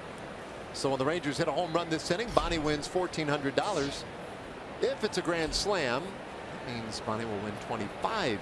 First pitch is a ground ball to the right side of the infield. The shortstop Turner over there, and he bobbles it. And Gallo is on. Well, a premonition maybe, as we were talking about him as a excellent center fielder, pretty good shortstop, but this is one of those shift plays where he has to become a second baseman when this is all said and done. You see him going to his right, and pretty routine ground ball for Trey Turner, and he just missed it. You see how it rolled in the glove, never caught it cleanly, and tried to make an exchange that he could not make. So Gallo on via the errors. Second error tonight, charged to the Nationals. And here's Delano to Shields. Last time up, Delano bunted one, but fouled. And he looks like he's going to try here, but fouls this one off for strike 1.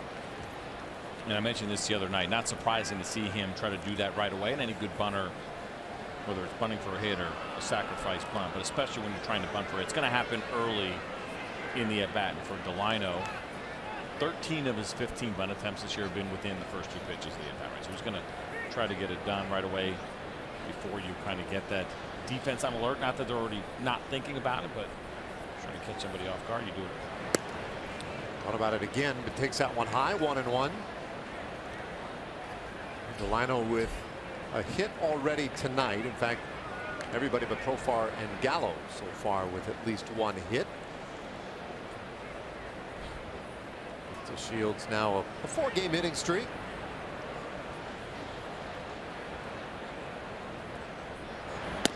Hmm. 1-2 the count. Shields batting 8th. So Andrew Cashner waiting to bat here in the 6th inning.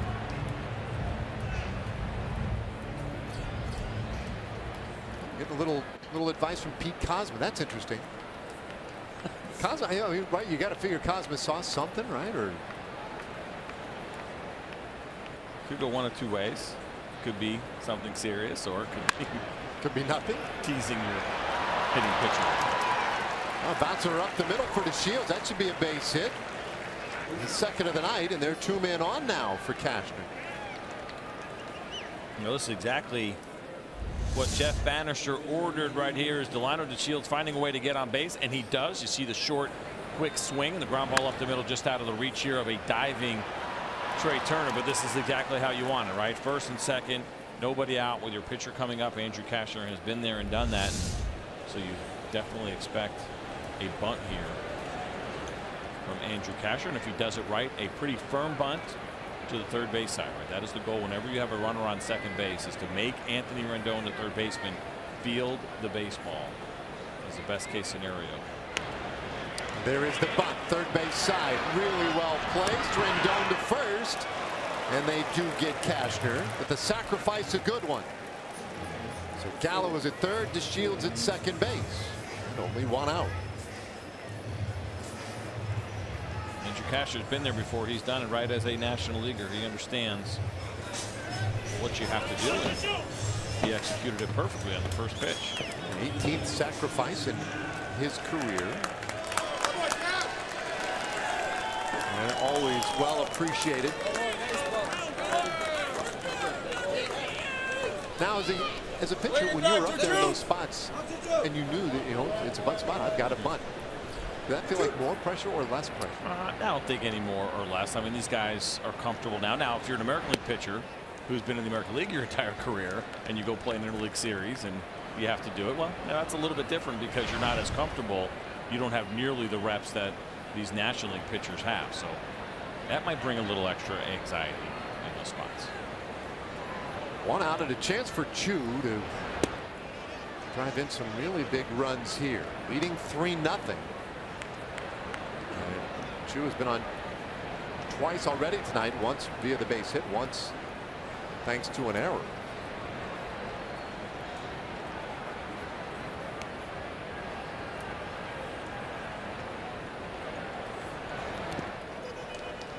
In the dirt, and it's 3-0, so with first base empty. They are being rather careful with Chu, only to realize that Elvis Andrus is waiting on deck. Yeah, I mean, listen, there are times where it makes sense maybe to pitch around one guy to go ahead and load the bases and set up the force. I don't know if this is necessarily one of those times. Not with Elvis Andrus, as you mentioned, Nomar Mazara right behind him. Well, they do walk Chu on 4 pitches. The only thing I can think of there is that you would be maybe a little more willing in that spot, even though Andrus has clearly been the best hitter on this team, the most consistent hitter. He's rolled into 12 double plays, a staggering number. In fact, that's the most in all of Major League Baseball. He and Kendrick Morales, in fact, the only two who have bounced into a dozen. Now, he lined into a double play back in the first inning. You can see a good hitter with the bases loaded, nearly a 350 clip. And Roark, surprisingly not an exceptionally high ground ball guy. 46%, slightly above league average, which is usually about 44-45%. Even though he does, and I say surprisingly because he uses that 2-seam fastball a lot, so you might expect something that was well above the league average. So it's kind of right there, just 6 double plays induced for Tanner Roark this year in his 12 starts.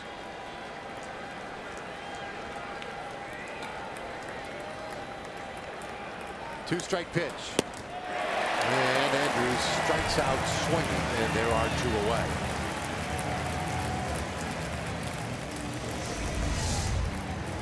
You see Elvis Andrus here chasing a breaking pitch that is well out of the zone, and we talk about a lot of times, do you expand your strike zone in RBI situations, and a lot of good hitters do, but not to that degree. That one's a little bit further away than Elvis could handle.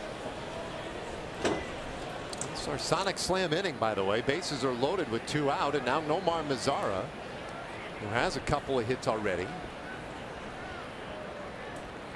Pretty comfortable up there against Tanner Roark. 3-0 Rangers lead, but a chance to really add to that. I see Roark going back up and in that fastball. That was somewhat similar to the one that was called against Nomar Mazara in his last at bat back in the 5th inning. Let's see if he tries to go there again. I mentioned that fastball and changeup away, unless it's perfectly located, I do not think are great pitches to Nomar the way that he's been swinging the bat. 2-0. Great hitters count right here.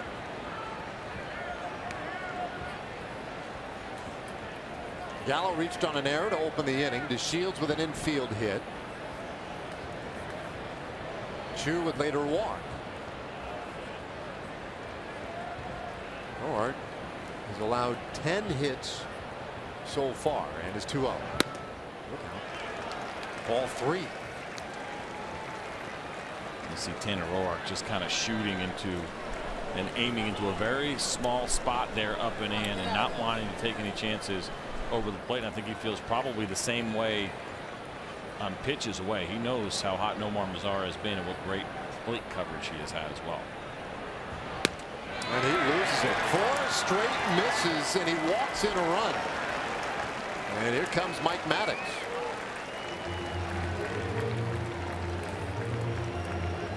A bases loaded walk to Mazara makes it 4-0 Rangers.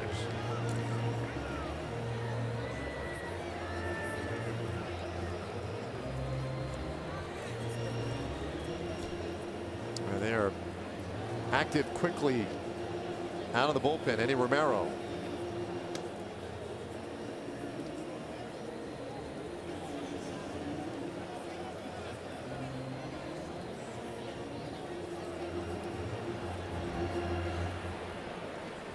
So the National League's best team in a 4-0 hole, and this inning not done. Still loaded now for Jonathan Lucroy, who homered off Roark last time he faced him last inning.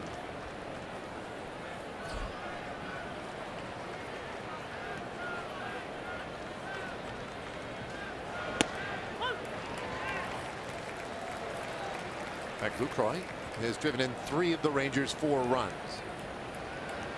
Was hit by a pitch back of the 1st inning. RBI single in the 3rd.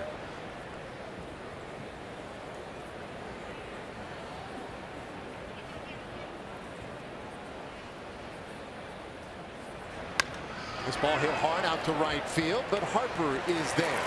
So the inning done. Rangers leave them loaded. We'll have to settle for the 1 run. We go to the bottom of the 6th. 4-0.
Jimmy John's delivery of the game, and it is Andrew Castor with some well-located fastballs he has been on tonight with the great command, but also his opportunity to pick up the stick, and he'll take this base hit as he legs out an infield hit, but then also the great sacrifice bunt last inning. Ultimately, that led to a run. So it is Andrew Castor with our Jimmy John's delivery of the game, doing it on both sides of the ball. He's pitching great, we'll say he's been swinging the bat well. He knows a little infield chopper and a bunt. They've both been productive. Yeah, very nice night overall for Andrew. And now gets the heart of the order in this 6th inning. Bryce Harper, Ryan Zimmerman, and Daniel Murphy. These days, that's quite a threesome. Harper 1 for 2. You know, we were talking to Dave Jagler, the radio guy here with the Washington Nationals. He brought up a very interesting point in how important the success of Ryan Zimmerman has been to the Nationals this year. You go back to last year, even the last couple of years, where he was not nearly the threat he is now. And so Dusty Baker would bat Bryce Harper, Daniel Murphy kind of back to back, which made it a little bit easier to game plan for opposing bullpens. Well, you can't do that anymore. Bryce Harper just misses a big ball fair down the right field line. You can't do that anymore, right? You have to figure out and kind of pick your poison when you start thinking about how you want to play your bullpen a little bit. You bring the lefty in too early to face Bryce Harper, but then you got to take him out against Ryan Zimmerman. And so not only is it great bats, but it's lefties and righties that Dusty Baker can stagger a little bit, which makes it a lot more difficult when you get late in the game for opposing managers. Just missed. 2-2. Speaking of Dusty Baker, he's done a pretty nice job here in Washington, just as he had done in San Francisco and in Chicago with the Cubs and in Cincinnati with the Reds. High fly ball center field. The Shields there. 1 out in this 6th inning. Well, fans, make sure you celebrate the 4th of July with America's pastime and head out to the ballpark when your Rangers take on the Boston Red Sox at 7:05 p.m. Enjoy 4th of July fireworks after the game, which is presented by Honda. Tickets are available at TexasRangers.com, or you can always call 972-RANGERS.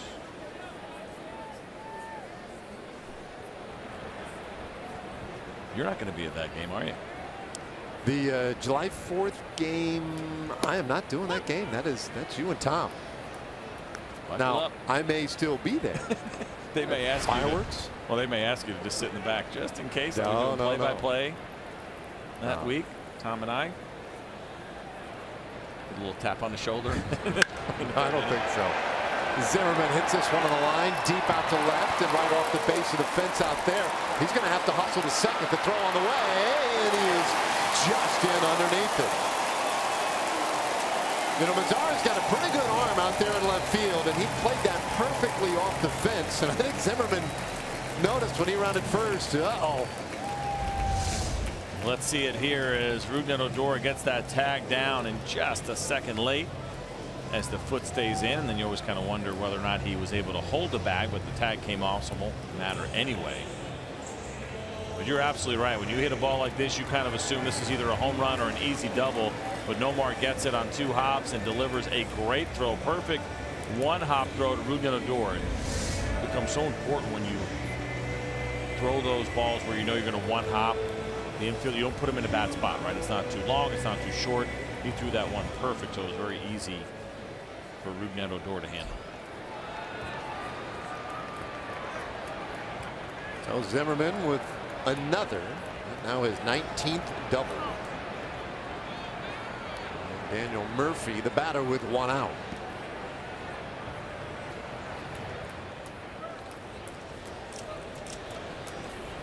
Call to the Rangers bullpen. That'll get some bodies stirring out there.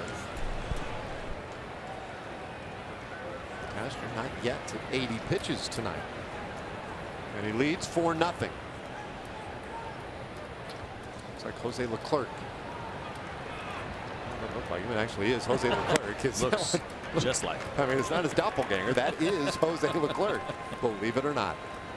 Well, here's the thing, too, with Andrew Cashner. Not only has he thrown the ball well and the pitch count is about to touch 80, which you're happy with, but it's been pretty stress-free.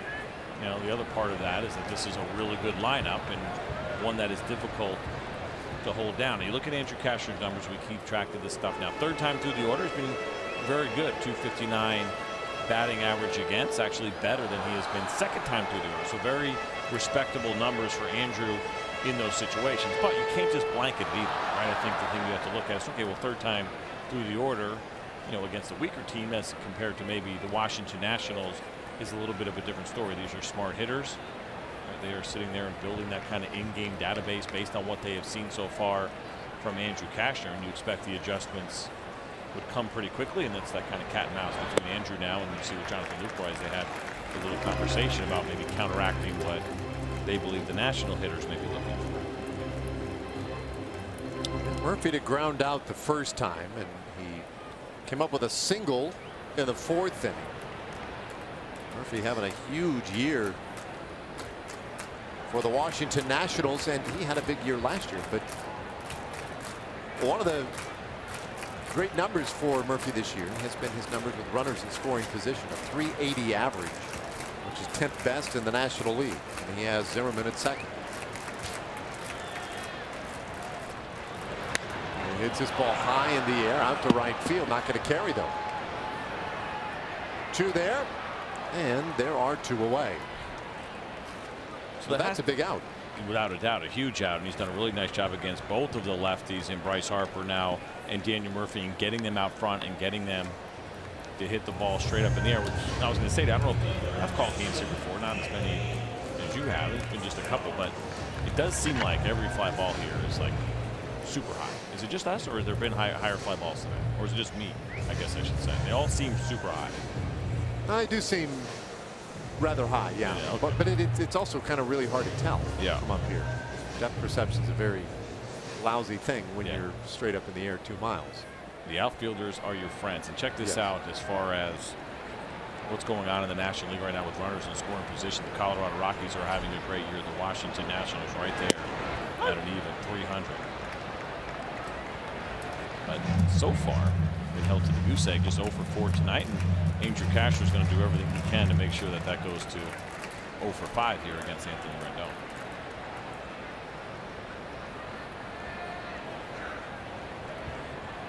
One strike pitch to Rendon, and it's 1-1. Question mark. That was close, and an odd indication from Brian O'Nora. It's a good-looking 2-seam fastball from Andrew Cashner. You see home plate umpire O'Nora's head goes to the left a little bit. He thought about it. 1-1. And there's strike 2. So these Nationals, and I'm sure there are plenty of other statistical categories, but here's what you have right now in the National League for the Nationals. They lead the league in batting average, runs, hits, home runs, RBIs obviously, slugging percentage, on base percentage. Been shut out the fewest times in the National League, and a couple other things. I mean, it's a pretty good offense. Is that all? I mean, just across the board on really all the things that matter. As much as we dig in with so many different numbers, there are still some basics that actually mean everything, and those are the ones right there. When you look at the offensive numbers and get a really good feel for what the Nationals have done. It's a relentless lineup. I mean, so much so that, as I mentioned earlier, Adam Eaton out for the year. They haven't missed a beat. And you just saw Jason Worth just won the DL. He's actually having a very nice year. There's been some rough years here for him. That long contract that he signed since coming over for the Phillies, but even for him, I mean, I can say he's not missed, but they're still doing a really nice job offensively without a couple of very important pieces. Boy, Cashner, I mean, that's another really good-looking pitch that O'Nora just could not seem to pull the trigger on. So he's been right around the zone here to Rendon, but a full count. He walked him earlier, got him to pop up his last time. 3-2. That one hit sharply into left field. That's a base hit. Zimmerman around third. Here comes a throw from Mazara. It's cut off. They'll go to second. And the tag got him. Wow. Andrew Cashner was completely out of position on that play, and it worked in his favor. A good read by him and a great throw. You are supposed to be behind the catcher in this situation and backing up a potential errant throw, but look at Andrew Cashner right in front of the catcher and just takes control of the situation and guns down Anthony Rendon.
As we go to the 7th inning. How about the way that 6th inning just ended though a moment ago with Cashner making the great play. Don't often see the pitcher in this spot. And there's a reason for that. And it's because you shouldn't be there. Now, first I thought Nomar Mazara had a legitimate shot at Ryan Zimmerman, but the throw was up the line. And essentially, you know, Andrew Cashner was making his way to be where he should be. And he just stopped. And he's like, I'm done. I'm not going to back up home here. And luckily, that throw wasn't errant, right, and got past Jonathan Lucroy, because if it did, and Andrew Cashner's not there, that's when every pitcher, of course, ends up looking bad and maybe gets a little bit of an earful when you get back into the dugout. But he saw that throw, he read it, and he decided to take over. And it's one of those plays where, okay, yeah, you weren't exactly where you were supposed to be, but you know what? It worked out. They'll go ahead and exchange that run for an out. And you don't want anybody else coming up, obviously, with a runner on second base, and they're back against the wall. Matt Wieters was due up next. Now, if that ball goes to Jonathan Lucroy, Anthony Rendon is probably safe. Oh, yeah. So it was a strange play. Odor lifts one out to right field. That one carrying well, and it is gone. So Rougned Odor jumps on the offering from Roark and deposits it in right field. A solo shot for Rugi, his 9th of the year. Well, that is deflating for Tanner Roark and the Washington Nationals. And check out this changeup. And I mentioned it earlier that Tanner Roark was going to work the changeup and the fastball down and away. That one was neither. Right down the middle. And Rougned Odor has already gotten a look at a bunch of changeups today from Roark. And you make a mistake with the way that he can swing the bat and the power that he has, and the fact that he's already seen a bunch of those tonight. And that is a perfect recipe for a bomb from Odor, and that's exactly what that was. What a great answer to the run just a moment ago. Talk so much about shutdown innings, and Roark unable to get one there, so gives the run back that he just got. And here comes Dusty Baker. So Roark will be done, and Dusty sends it to the bullpen in a 4-run game.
Nationals make a pitching change here in the 7th.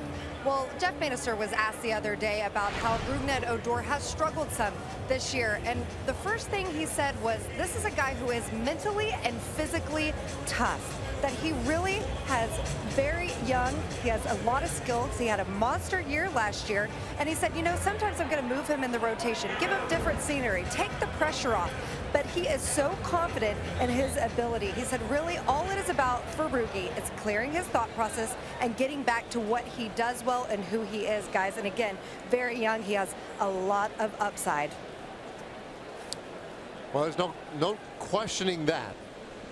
And what a nice treat to see him go yard today. We just look for signs all the time with Odor that maybe he's getting back on track. Now Profar Goes right after Andy Romero's first pitch, a hard throwing lefty.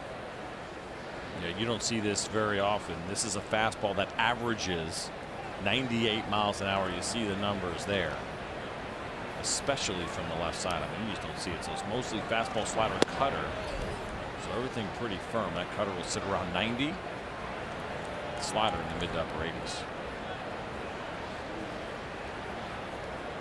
I'm curious to see now as we watch Jurickson Profar take his first at bat against the lefty and see if there's any difference there after he put up the great numbers in AAA. I mentioned it earlier, 442 over that stint when he was down in the minor leagues versus lefties, just 182 against righties, which kind of goes against what he has done over the course of his career. So maybe something a little bit different or in the approach for Profar when he hits right-handed.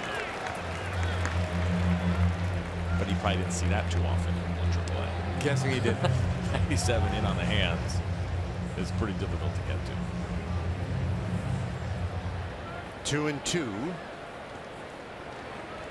on Profar, and Romero on in relief, his first hitter here. Profar fouls him off to stay alive. Foul off 99 to stay alive, certainly not easy. As Romero was trying to go in again, but actually left that pitch out over the plate. It's a good job. Not easy to do. It looked easy. Profar just kind of threw the bat out there and was able to foul that ball off, but it's no easy task at 99. Another foul ball keeps it 2-2.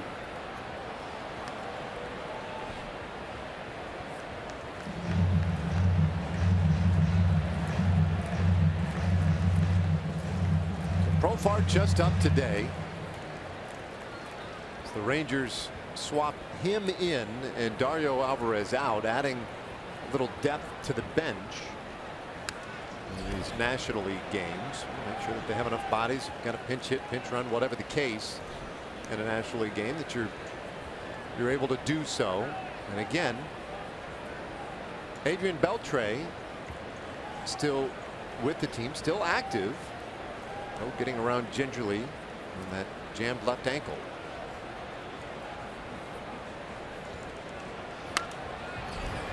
Profar doing a good job here of battling with Romero, another 100-mile-per-hour offering. I mean, that's 99 foul ball, 100, and not just great velocity, but velocity that is up in the zone. Talk about this all the time. The ball looks bigger when it comes in at the top of the zone, but it also gets on you a lot faster, so it's very difficult to get to that pitch. More often than not, that's a swing and miss. But Profar has really done a nice job of holding it off. He's worked the count full. How's that range? 89 to 100. You just saw that last 89-mile-an-hour pitch was actually a changeup, which Romero rarely throws, less than 1% of the time.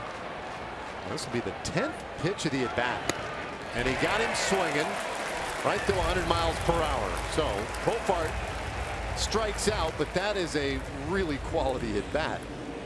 So we take a look at our 4-game summary tonight. One out here with the 7th inning and a run already across. Jonathan Lucroy, great day at the plate, behind the plate, helping Cashner to that line. Yeah, everything going really well for the battery tonight with Andrew Cashner and Jonathan Lucroy. And, you know, we did that real earlier for our Jimmy John's delivery of the game with Andrew Cashner. I just kind of wonder a little bit if you'd like to see us throw that defensive play in there in his highlights. This one lined out toward right field. That's a base hit and into the corner for Joey Gallo. And he'll cruise to second as his former youth league teammate hustles it back in from right field, and Gallo in scoring position. We didn't even get a chance there to build up the drama between a hard thrower and a guy who hits baseballs as hard as anybody in the league in Joey Gallo, and we see him here. How about this? Joey comes into this game slugging 1.143, so up over 1,000 slugging percentage on first pitches.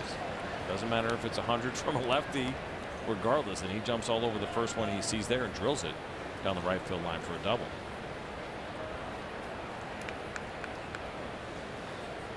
So man in scoring position for DeShields, and he takes strike one. This guy is blowing cheese right now. And this is not that far off, at least strictly from a velocity standpoint, of what you see for Aroldis Chapman. Down in the dirt. Did not go on the check swing. So the count 1-1. It said four-seamer. I think that was a cutter at 93. It's so difficult a lot of times when you have an arm like this. You can see, you can pick up on it pretty quickly that the secondary stuff probably still needs some work. There's some inconsistency there. It's hard to categorize those pitches even when you're watching live and you've seen a few thousand pitches in your life. Ball and 2 strikes now to Delino, who has a couple of hits today. And Romero, 26 years old. Hard throwing left-hander, formerly the Tampa Bay Rays.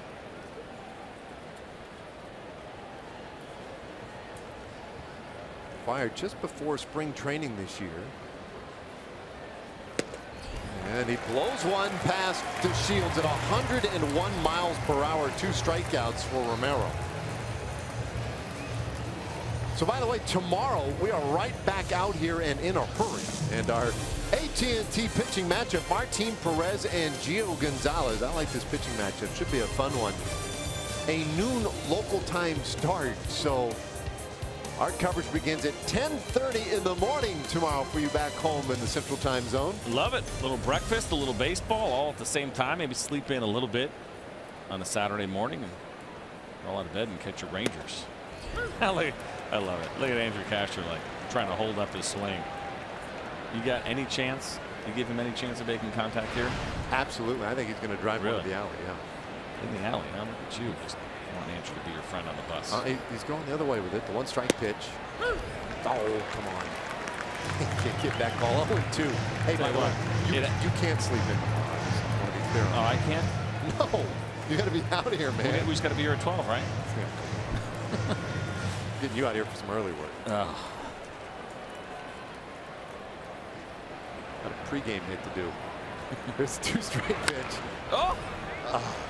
Fouled off. Attaboy, Cash. Hang in there.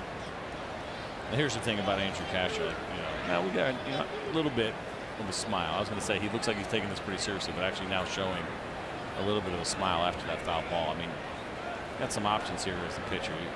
Flipping a breaking ball, it's kind of a dirty move, but it's a really nice way to probably finish off this at bat. Especially, you look at an arm like this and you start to think about the slider should be the easier pitch to throw. It's a power pitch, and for power pitchers, the slider is usually the more comfortable go-to. But if you can get an arm like this to learn a curveball, where you get even more speed differential, that's when you can start doing some serious damage.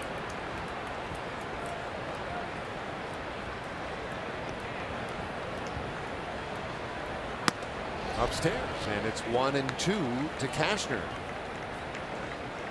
Cashner batting for the 4th time tonight. He has a hit, sacrifice. He did strike out looking.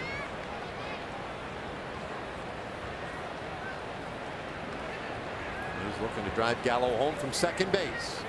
Annie Romero. E-N-N-Y. And this one bounced out to shortstop. Trey Turner bobbles it, and everybody is safe. Wow, he has had a really challenging night at shortstop. So many plays like that have been in his grasp, looked like it would be an out, and then for whatever reason can't quite get the handle. Yeah, he really has struggled and not looked very comfortable at all. And like I said, just listen, he is a natural shortstop. He's a good shortstop, having a rough night now here with a couple of errors, but that was as routine as it gets. Trey Turner just flat out misses it. That one caught the heel of the glove as well. So lineup turned over. Here's Chu. Runners on the corners. And Trey Turner actually did the post-game interview on local TV yesterday. I was watching their game last night, and they were asking him how he felt. With all that travel, you kind of laid it all out and what they had to deal with coming back from the West Coast. And in the makeup game, he said, "I'm tired." He was pretty honest about it. And sometimes the second day is the worst day. Sometimes you can kind of go on fumes and the energy of just kind of getting through it. And a lot of times, that jet lag, or just even for, as a baseball player coming back from the West Coast, that second day, if you didn't get a full night's sleep, is usually when it starts to catch up to you, and maybe that's a little bit of the case here with Trey Turner. To that point, they did sit a couple of their starters. In fact, both teams, the Orioles had almost what you would call almost like a spring training lineup, and both teams were criticized a little bit about that, but decided to go with some of the guys who don't get quite as much time. But Turner, one of those guys who was in the lineup. And there's ball 4 now to Chu. The bases are loaded. And here comes Mike Maddox. Hey, check this out with Chu. I mean, you run across again. We have such access to so many different numbers, and some stuff you're just like, well, what is that? You know, I'm like, what can I do with that? But I saw this today about Chu, and I wrote it down. He's got 6 walks, or had now 7 walks against left-handed relievers. It's the best in baseball. Kyle Schwarber was tied with him coming into today, right? And that's Shin-Chu Chu. You think about lefties that come in to face him late. You got a left-handed reliever right now. That is his 7th walk against a left-handed reliever this year. That's the most in the game. And we know Shin-Chu Chu knows the strike zone well, and opposing pitchers know that he knows the strike zone well. But I forgot I was talking to somebody the other day. I can't remember if it was, might have been Anthony Iapoce. We were talking about left-handed relievers coming in. He said sometimes the best approach is not to swing because there's a good chance they'll walk you. And I started thinking about my career, and I was like, yeah, you're right. Yeah, that sounds about right. If people stopped swinging, the walks would have got even worse, if you could imagine that. Well, Andrews not swinging there and takes ball 1. Bases loaded again. Rangers had him loaded a couple of times last inning. Got a run. Have him loaded again here in the 7th. 1 run already in. Started with the Odor home run. And it's 1-1 now to Elvis Andrews. Now, the reason he said that was because you think about how left-handed relievers approach left-handed hitters, right? It's usually power slider. We were talking about it. In general, that's usually the go-to pitch you have the arm. That ball will sweep a lot of times off the plate. Guys swing and miss at it all the time because it's tough to pick it up. It kind of makes sense. You know, you got to show some pretty good command for that not to be the case when you think about lefty-lefty matchups. Andrew Miller, of course, he's always kind of the outlier and the craziness of his stuff and how good he is. But you watch some other lefties, you're always sweeping the breaking ball. You're trying to catch that corner or just throw it off the plate to try to get swings and misses or swings and bad contact. 2-1 to Andrews. Ooh, catches a corner, even the count at 2-2. Some inconsistencies. I think we've seen it. And Elvis Andrews is not satisfied at all with that call. And why? Because it's a 2-1 count. A couple of runners out there for him to potentially drive in, and he's grinding through that at bat. He's seeing fastballs at 99 and 100 miles an hour, and he feels he's made a good decision by not swinging at a pitch, and then he gets called a strike. It's very frustrating.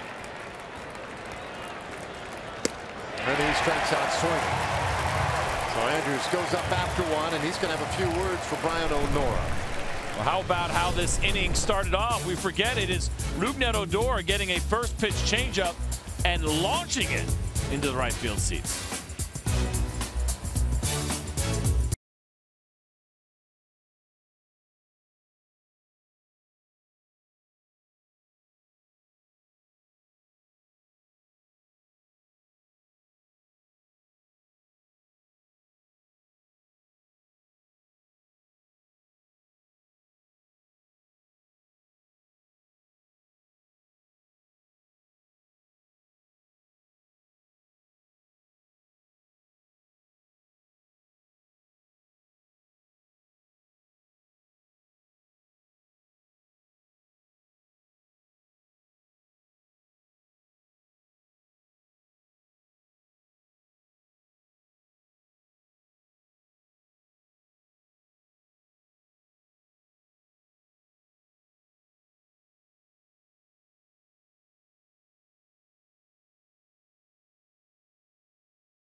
All right, time for the unlimited baseball break brought to you by T-Mobile.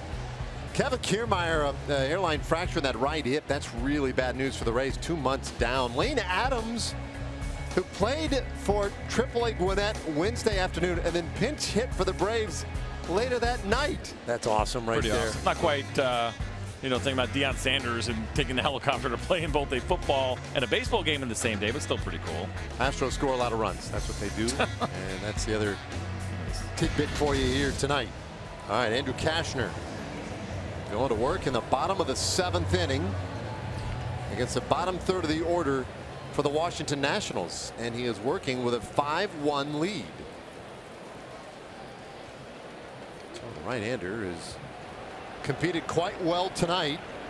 He's done a great job at the plate, but a much better job even still on the mound. And Matt Wieters takes that curveball for strike one. Wieters is grounded out both times to first base. Opener in this 3-game series. This ball lined to center field, and Wieters has his first hit of the night. So the lead man on in the 7th. Well, America's original nighttime IndyCar Series race returns to the all-new Texas Motor Speedway tomorrow night. First 20,000 fans through the gates receive a Graham Rahal bobblehead presented by Fox Sports Southwest, and great tickets still available at TexasMotorspeedway.com. So Wieters is on, and Michael Taylor offering the first pitch, lofts it into shallow center field. Delano to Shields, makes it into an easy out, 1 away. All right, time for a Chevy game break. Let's check in with John Radigan.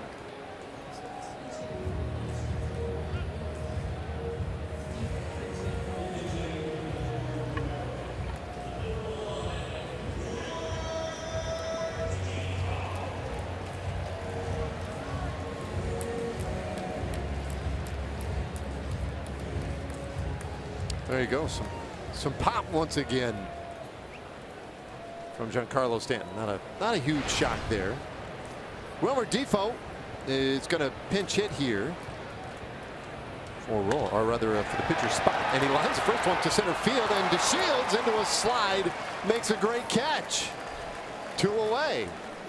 Not surprising at all to see Defoe hacking early on. Pinch hitters not going to wait around, and Defoe put a pretty good swing on this pitch. Easy for me to say, but you see it here.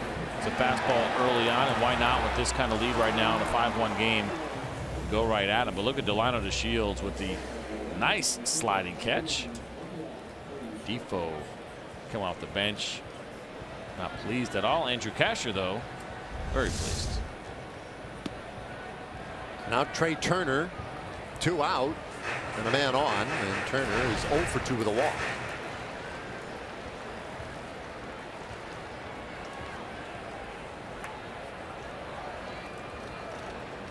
Kashner trying to get through 7 innings. His pitch count still sub 100.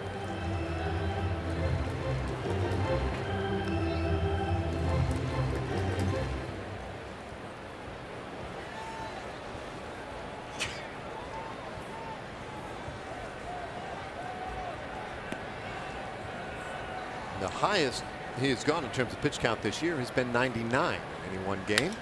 Ground ball, shortstop. Andrus will go the short way to second and completes a very quick bottom of the 7th inning.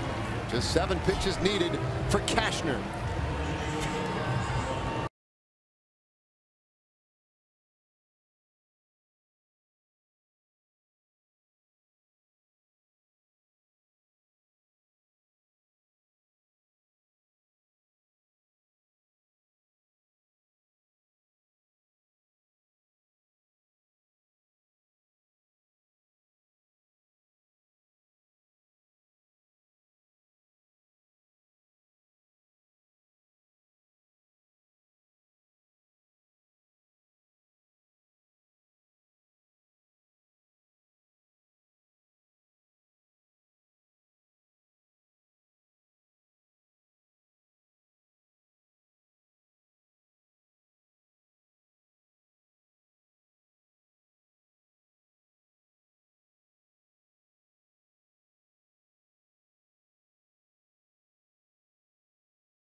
Capital, and the Rangers are leading the Nationals by a score of 5-1. And how about this? On Saturday, June 17th, the first 15,000 fans get a Nomar Mazara Big Chill Cooler Backpack, courtesy of Dairy Max. The Rangers take on the Mariners Saturday afternoon at 4:05 p.m. and your tickets are available at TexasRangers.com.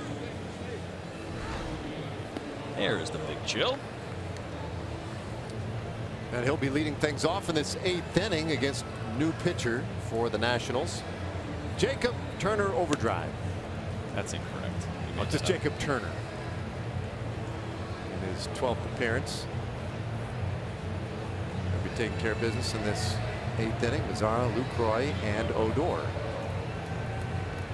And you see the numbers there for Turner. Just 11 games pitched so far here for the Nationals, and this is a guy who's always had a big arm. Originally a starter, came through, spent some time with the Miami Marlins and the Detroit Tigers. I remember watching him a couple of years ago and wondering if he could turn into maybe a little bit more of a dominant reliever. It hasn't quite happened for him just yet, but that fastball sits at 95 miles an hour, has a pretty good slider and curveball combination to also go along with the changeup. So still a 4-pitch pitcher, kind of hanging on to that full starter's repertoire.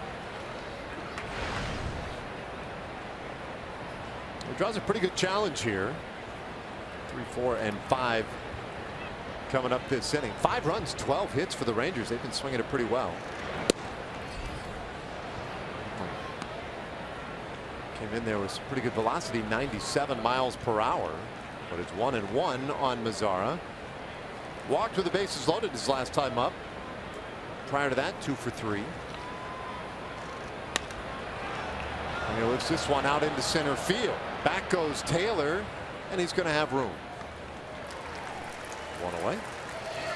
Hey, well, let's get to our AT&T high-speed replay. And we had talked about the night that Jonathan Lucroy has had a base hit up the middle. And then you go to the backup slider that he hammered to left field for his 4th home run of the year. And it's been a 2 for 3 night with 3 RBIs for Jonathan Lucroy. And oh, by the way, he's doing an excellent job behind the plate with Andrew Kastner as they have held this very strong Nationals lineup to just 1 run through 7 innings.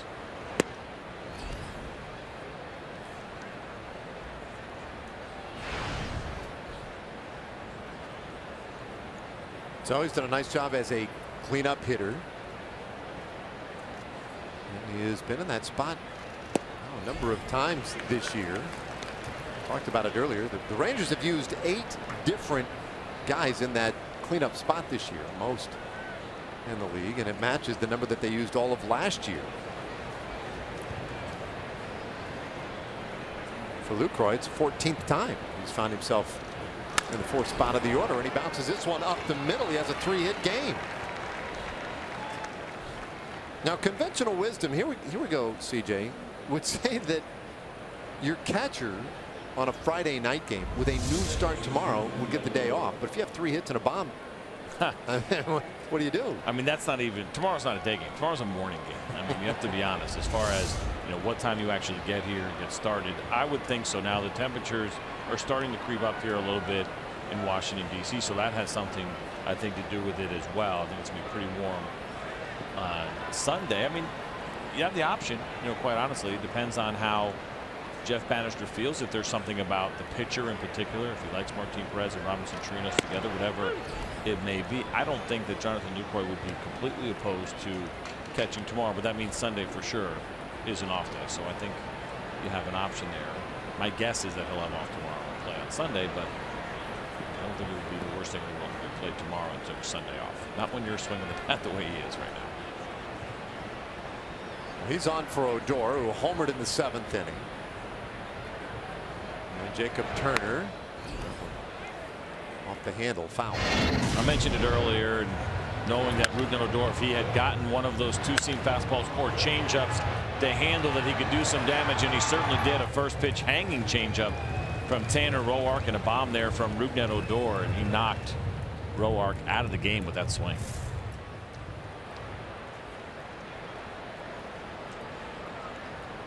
He's had a 2-hit game, the single in the 5th inning, that home run you just saw in the 7th.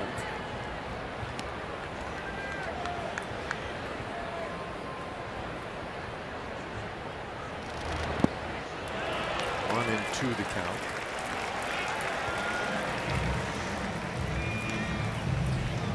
Pardon me. We figured if it was between you and Ruben Odor, as far as who can have the count right,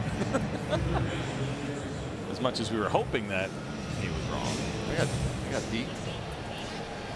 But Rugi strikes out swinging. All right. 2 away happens. I don't know what you're talking about. It's never happened to me. I thought there was only 2 outs one inning when there was a line out to left. It does happen. Well, that was definitely ball 1 to Jurickson Profar. That much I can tell you.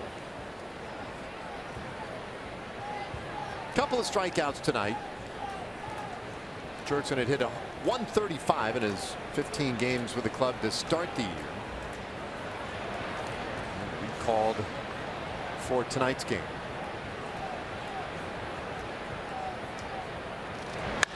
This ball hit sharply on the ground, right side. Murphy, though, positioned well and takes care of Profar. That ends the inning.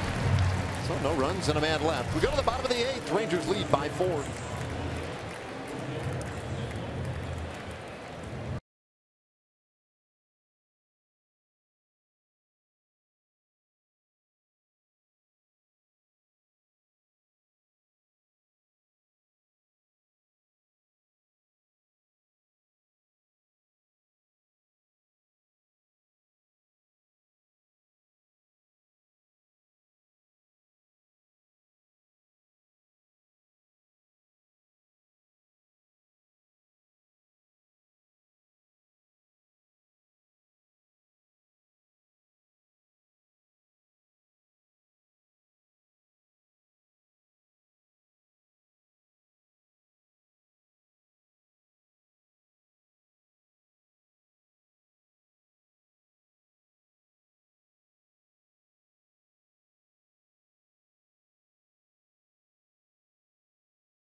Baseball is brought to you by Southwest.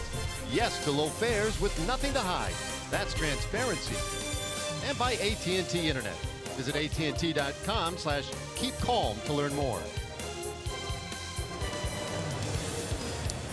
Nationals Park. And so far tonight, this one belonging to the Rangers. 5-1 the score. Our progressive upcoming schedule. Tomorrow, out here real early, and then Sunday, it's a 4 p.m. local start. Our coverage Central Time will begin at 2:30, and we'll have to explain those times. Then we go to Houston to face the Astros in some night games.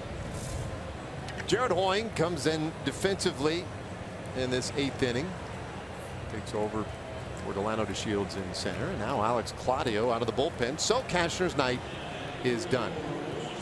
You see Alex Claudio and the heavy sinker usage, the great changeup that he has.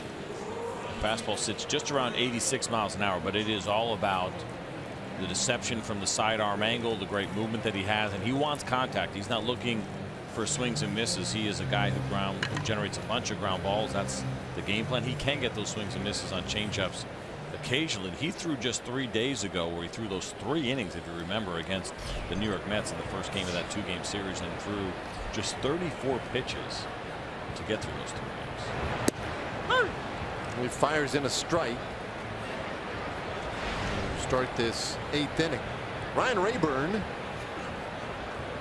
is hitting here for Goodwin. One floats right onto the outside corner for strike 2. Rayburn looking back at Brian O'Norris. What? And he might have been asking about the location. He also might have been asking, well, what was that? Well, it caught the corner. It's a great pitch, and we see it a lot from Alex Claudio. It's really the great right-handed hitter neutralizer for him. He'll throw it to lefties, too. He even caught me off guard the other night when he struck out Lucas Duda on an 0-2 changeup. Then ended up finishing pretty much right down the middle. But Duda just looked right at it because that's the last thing he's expecting as well.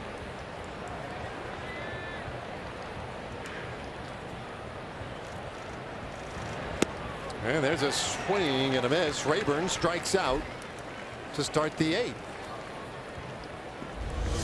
It's so fun to watch when Alex is locked in and just makes some of these right-handed hitters look foolish. Look at this changeup. What makes it work so well, you see his fingers that are actually back behind the ball and almost dragging, and that ball comes out and it tumbles almost like a waterfall the way that it breaks, just kind of down and rolling and over and slow. Does a really nice job of keeping those right-handed hitters off balance with the changeup. So he gets a strikeout to start things in this 8th inning. Now Bryce Harper.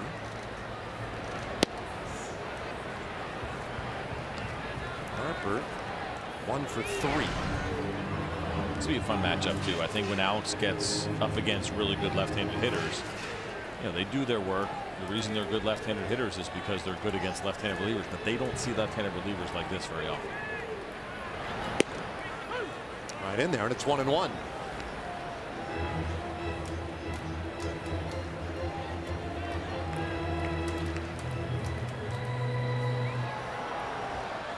Castro with 7 innings, give up a run on 7 hits, walked 2, struck out 4. Pardon me, 6 hits.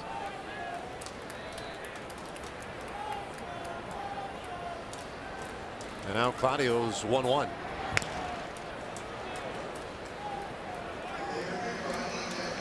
Well, we mentioned it earlier. Harper numbers are very good, but he has been in a little bit of a skid lately. Now, last night, notwithstanding, had 3 hits last night, though they weren't exactly line drives to the deep parts of the park. Little bouncers over the middle. Changeup coming. 1-2. Got him swinging. My goodness. Back-to-back strikeouts for Claudio. What's so great about this, I get excited about it. It's fun for me to watch. I've said this a bunch. It's my favorite pitch on the staff by far. It's because it's the last thing that Bryce Harper is looking for. And left-handed hitters are not thinking about a left-handed changeup, even though now the word will start to get out as Alex Claudio is using it more and more against lefties. But you're trained as that left-handed hitter. Look for the fastball middle away. Watch out for that really good breaking ball. Maybe a 2-seam fastball in. And there's an old adage that you don't necessarily throw your changeup as a left-handed pitcher to left-handed hitters. But listen, there is nothing traditional about what Alex Claudio does, and he just struck out one of the best left-handed hitters in the game on that floating changeup that just looks like it sits there all day long. And guys, when it's located well, can't get to it. 1-1 to Ryan Zimmerman, who is 2 for 3 in tonight's game. We're in the bottom of the 8th inning. Rangers leading 5-1. They started the scoring in the 3rd, an RBI single by Lou Croy. He had a 2-run homer in the 5th. And it just kept going. Another run in the 6th, another in the 7th.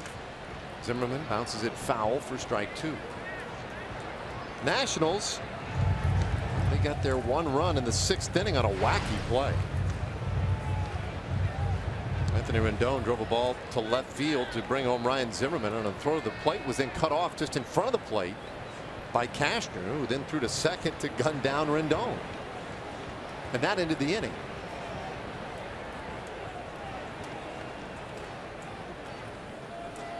Rangers have out-hit the Nationals 13-6. The 1-2.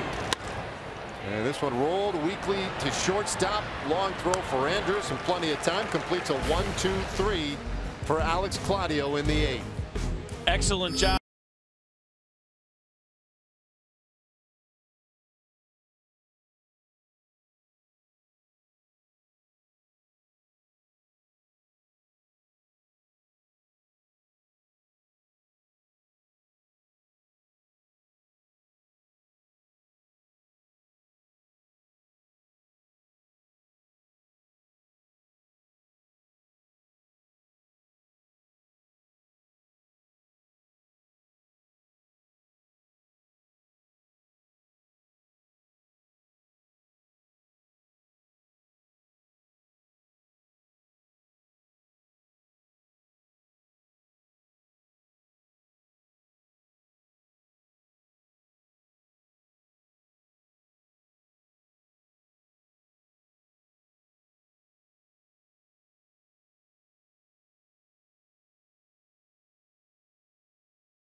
at our cricket, something to smile about. And if you're Alex Claudio, you're smiling about these great changeups, and this one even more so to the great Bryce Harper, who is not smiling at all after he just struck out against that pitch from Alex. But he's done such a nice job this year for the Rangers, as you see them now leading 5-1 here in the top of the 9th inning. But a perfect 8th for Alex Claudio. Ryan Rayburn stays in the game in left field. Don't see any smiles on his face either. And Blake Trinan in his 26th appearance this year for the Nationals. Yeah, and you see that high ERA, a little bit of a surprise. This is a guy who's brought a lot of value to this team, and he's got a good arm. Another good arm down there in the Washington Nationals bullpen. Even though they have had their issues, his fastball averages 97 miles an hour. That's been a little bit of an issue here in Washington. Everything seems to be going pretty well as far as the wins and the losses, and they're doing a really nice job as far as separating themselves in the division. The problem is you start looking at bullpen numbers a little bit, and they are not where a championship caliber club would like them to be. How about this? The starters have done a very nice job. 3.60 ERA. That is 4th best in Major League Baseball. You're pretty satisfied with that. You start looking at what these relievers have done with the Washington Nationals. 4.87 ERA. That is 28th in the game. Hard ground ball right side. Murphy retires Gallo, 1 away in the 9th. Baylor fans, Fox Sports Southwest wants you to show your school spirit at a Texas Rangers game. Get discounted tickets for the Friday, June 16 game versus the Mariners, and a free Rangers cap in Bears green and gold colors. That's while supplies last. Go to TexasRangers.com/Baylor, not Paler, Baylor, for details. And that's what I was talking about right there. As you take a look at what the Washington Nationals have done, starters have been very good. Not surprising when you think about some of the arms that they have in that rotation. Max Scherzer, Steven Strasburg, but it has been the bullpen, and that'll be the conversation leading up to the trading deadline for the Nationals. They without a doubt have to add to that bullpen 1 or maybe 2 arms. They've done it year in and year out. We talked about it in the opening. Mike Rizzo's done an excellent job here of putting a really good roster together and giving his manager, which has been both Matt Williams and now Dusty Baker, opportunities to win as of late. Even Jim Riggleman and David Johnson before him, but especially as of late. I think he's done a very, very nice job. But they haven't been able to get over the hump. And they're in a really nice spot again this year. And they don't address that bullpen. I can't imagine they'd be able to advance very far in the postseason. 1-1. And this one hit out to right field. Harper is there. And there are 2 gone. If you're going to say there's one thing that has been missing for them over the years, the one area of weakness that they've had, I mean, really, they've had trouble closing games, right? I mean, they've had guys in position who, you know, maybe coming over from another team, and you think like, okay, there's your solution, and then that just hasn't worked out. Jonathan Papelbon has come over. They had Soriano here for a little while. Drew Storen at one moment, at one point, was great. Then they took him out of that closer role, and then it just seemed to kind of mess with him a little bit. He struggled. It actually happened to him twice here. He went into the closer role and then got taken out, and then he had that whole deal where he went to the 8th and really struggled. Kind of the opposite of what we see. We see some guys dominate in the 8th and struggle in the 9th. Well, he went from the 9th to the 8th, and things really fell apart. Then he punched the locker, and I think he broke his finger. Remember the whole deal? It just got really ugly really fast. Unfortunately for him, it's kind of an unfortunate story because he was doing really well. But yes, it has been a little bit of an issue here for the Nationals. Ryan Rua pinch hitting for Alex Claudio, and he takes a strike, count 0-2. Now Melanson, when he got here last year, I thought did a really nice job. He's been pretty steady throughout his career, especially in his last few years, but they were unable to re-sign him. He went to, of course, the San Francisco Giants. So that is probably the one big missing piece here in Washington.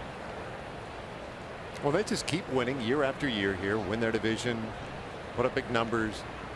But when you get to the postseason, boy, that problem is really magnified. The 0-2. It's in the dirt. I say this all the time, and I think we've seen it enough, and Ranger fans remember this with the Angels a couple of years ago. You can hit your way to a division title. It is possible to win with offense even over the course of a long regular season, but that really does not play especially nowadays in the postseason. 1-2 to Rua. Check swing. Roller foul. Now, Rua, I think, assumed that one was foul. And it hung up there for so long. You know, there's a term in baseball called the Baltimore chop. Baltimore's just across the way here, a couple miles. Baltimore back in the day, they used to keep it nice and dry and hard out in front of home plate, and they would slap it down as hard as they could in front of home plate, bang those high infield bouncers and get base hits out of them. Noticed here, ball right when it bounces off this area in front of home plate here, man, they're getting some really high bounces. A little firm here, huh? Not just the Baltimore chop, but the DC chop. Yeah, it's spreading. I'll tell you this, I remember playing in the old Astrodome. Craig Biggio was there. Rumor had it that he intentionally told that grounds crew to pound that front of home plate, and it was like a trampoline. And if you were a good sinker pitcher, or had a good two-seam fastball, it's really irritating to watch a ball bounce in front of home plate and then go into the outfield. Strike 3 called. Rua down looking. The inning is done. So we go to the last of the ninth now. The Rangers holding on to a 4-run lead.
Ninth inning, a 4-run lead.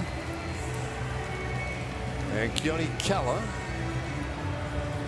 is on out of the bullpen. And you see it right there. It is just 2 pitches, but 2 very dominant pitches. The 4-seam fastball, the curveball has been unbelievable this year for Kela. He has now pitched. It's been a little while. 5 days rest for him coming into this one, and really he's only pitched once in the last 9 days. So I believe that he'll be feeling pretty strong tonight. He's got Daniel Murphy, and Anthony Rendon, and Matt Wieters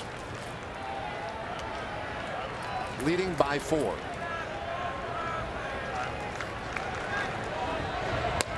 Breaking ball, and that one's pulled foul. It's 0-2. Fans, you got to make sure that you download MLB.com @bat today. You get Rangers home screen icons, as well as game day, highlights, radio broadcast, StatCast, news, and much, much more. MLB.com @bat.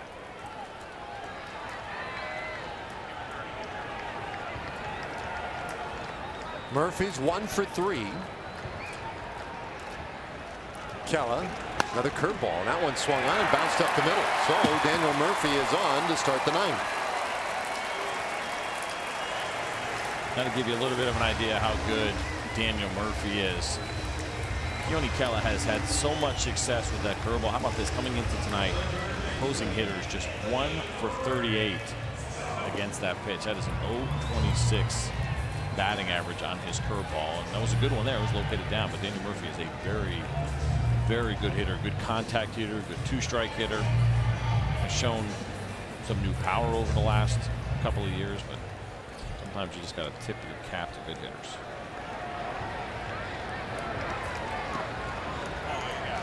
So now Rendon take that 98-mile-per-hour heat upstairs for a ball.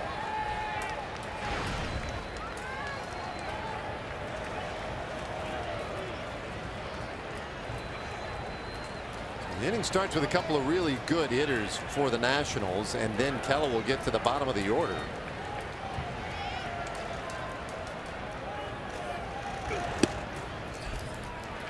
Outside, it's 2-0. Like I said, it's only been one game for him in the last 9 days, and there is absolutely such a thing as being a little bit overrested, especially when you have the power arm that Kela has, and you see Doug Roquel coming out right now. Just a quick conversation, probably wanting to make sure that he's not overthrown. You saw a couple of high fastballs there.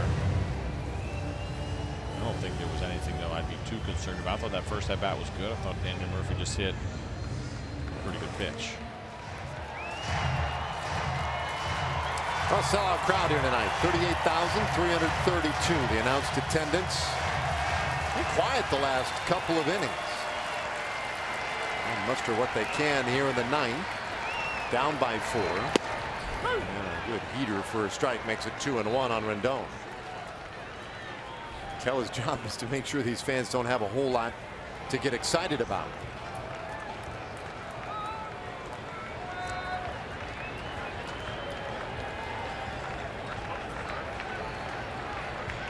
He sets up low, and the 2-1 pitch, it was low. Golfed out towards center field. Hoying to his left and hauls it in for out number 1.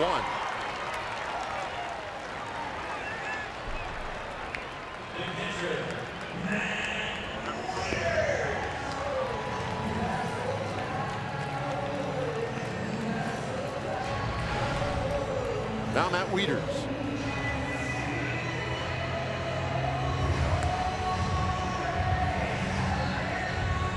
Had a hit his last time up. You see Bush getting ready in the bullpen in case he's needed. This becomes a save situation. If Matt Bush were to enter the game in the middle of an inning, it would be, of course, that tying run has to be on deck to be considered a save situation. Fastball fouled off by Wieters for a strike. So we're taking a quick peek at these national hitters versus good right-handed velocity. Matt Wieters this year 3 for 8, 375 batting average against on fastballs from righties at 96 miles an hour and harder. That number probably goes down when you really start to talk about Kela's fastball, which we've seen at a pretty consistent 98 today. More heat, but up and away.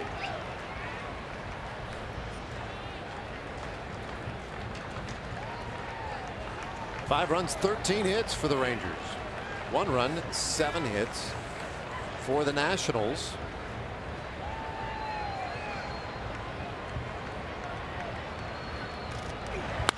And this one is blooped over short. That will drop in, a base hit.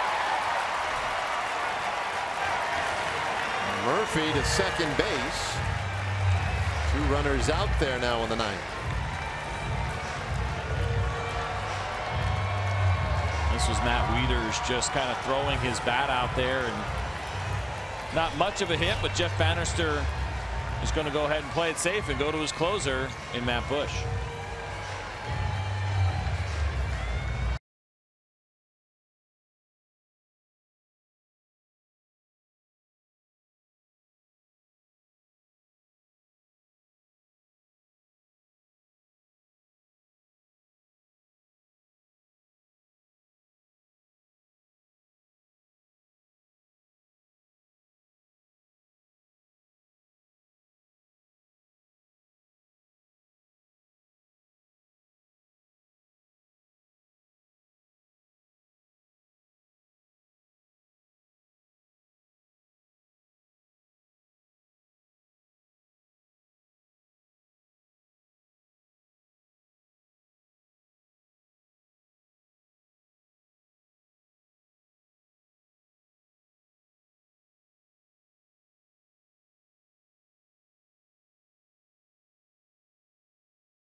But Nationals have a couple of runners on base with one out here in the 9th inning.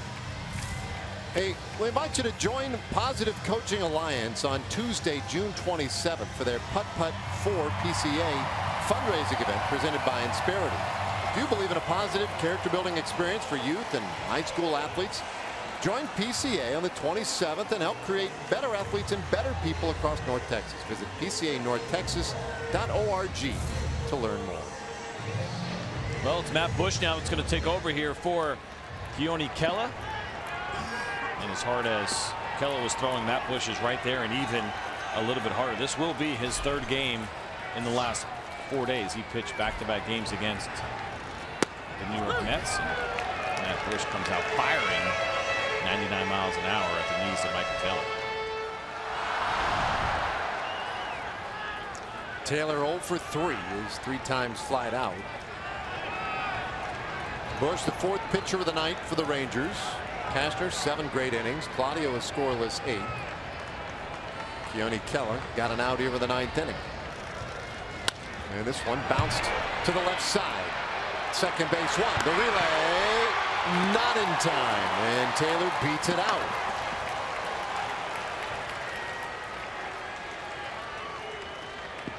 They will be on the corners with 2 out. See Joey Gallo, who's been so good at his stretches over at first base, and you may think, well, what's the big deal? You just stretch and catch a baseball. Not as easy as it looks. And we've seen Joey almost go full split a couple of times as well. He did everything he possibly could.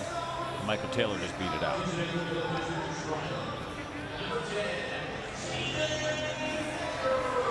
So now Stephen Drew will pinch hit here for the Nats. 2 out, 9th inning.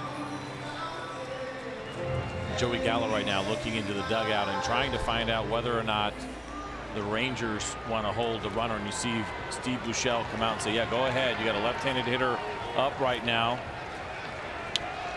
You want to make sure you give yourself as much room as possible.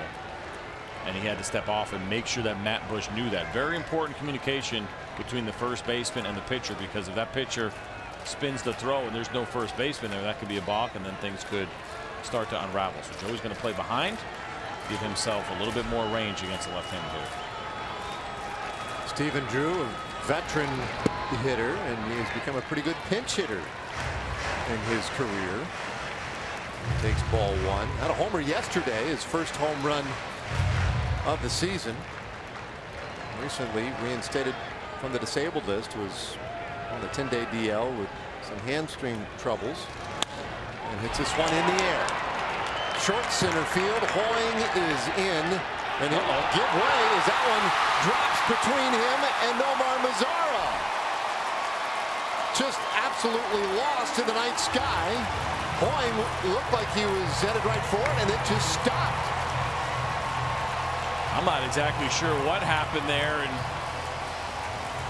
Jared Hoying does not look too happy with himself right now. And I mentioned it earlier, you guys know this, the center fielder is the commander out there in the outfield, and he's chasing this ball, and the body language made it feel like, well, maybe he's camped, and he actually started spinning off. So I don't know if he thought he heard something, but it doesn't matter. That is 100% his baseball. It's going to go down as a base hit, of course, because nobody touched it, but some kind of mental error out there between Jared Hoying and Nomar Mazara. So it gets Murphy home, makes it a 5-2 game. Taylor is at 3rd. Drew is at 1st. I don't know about Stephen Drew not being at second base on that ball either. That ball was up there long enough where he probably should have been at second. Yeah, I guess the only, and I wasn't watching him. I was looking to see if somebody was going to make the catch, for crying out loud, but that ball dropped not far from second base, right? I mean, potentially you come up with it and make a throw to second, I suppose. I don't know what his read was, but.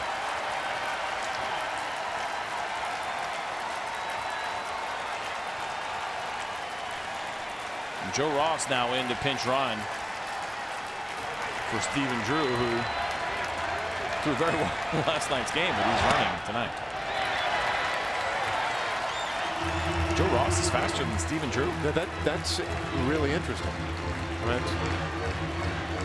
At the very least. Well, now, I just mentioned Drew had just recently come off the disabled list with the hamstring trouble, so maybe that's part of it. They just want to make sure. Hard to risk a guy who struck out 12 last night, though. It was a check swing. And on the appeal, yes, he did go. Kerwin Danley rings him up. 1-1 on Trey Turner. And I think Trey Turner agrees based on that body language. We'll see the replay here from the side. You're going to watch Trey Turner's bat come around far enough. Kerwin Danley did indeed, the crew chief here, make the right call. On one pitch, high chopper. Over the mound, Bush goes to first, and they get the final out of this one, and the Rangers hold on and win it 5-2. Once again, you had to hold your breath, but a nice win in the opener of this series. Can we get a stat cast on that throw from Matt Bush to Joey Gallo? He threw an absolute bullet, and this looked like it could have been a tough play. Remember, Trey Turner runs extremely well, but Matt Bush drops down, fires that bullet to Joey Gallo, who just gets his glove out of the way, and the Rangers win this one. They survive a little bit of a scare in the 9th inning, but a great game by Andrew Kashner. Jonathan Lucroy had a terrific night behind the plate and with the bat as well. Well, a great way to start this road trip. Stay with us. John Radigan, Mark McLemore.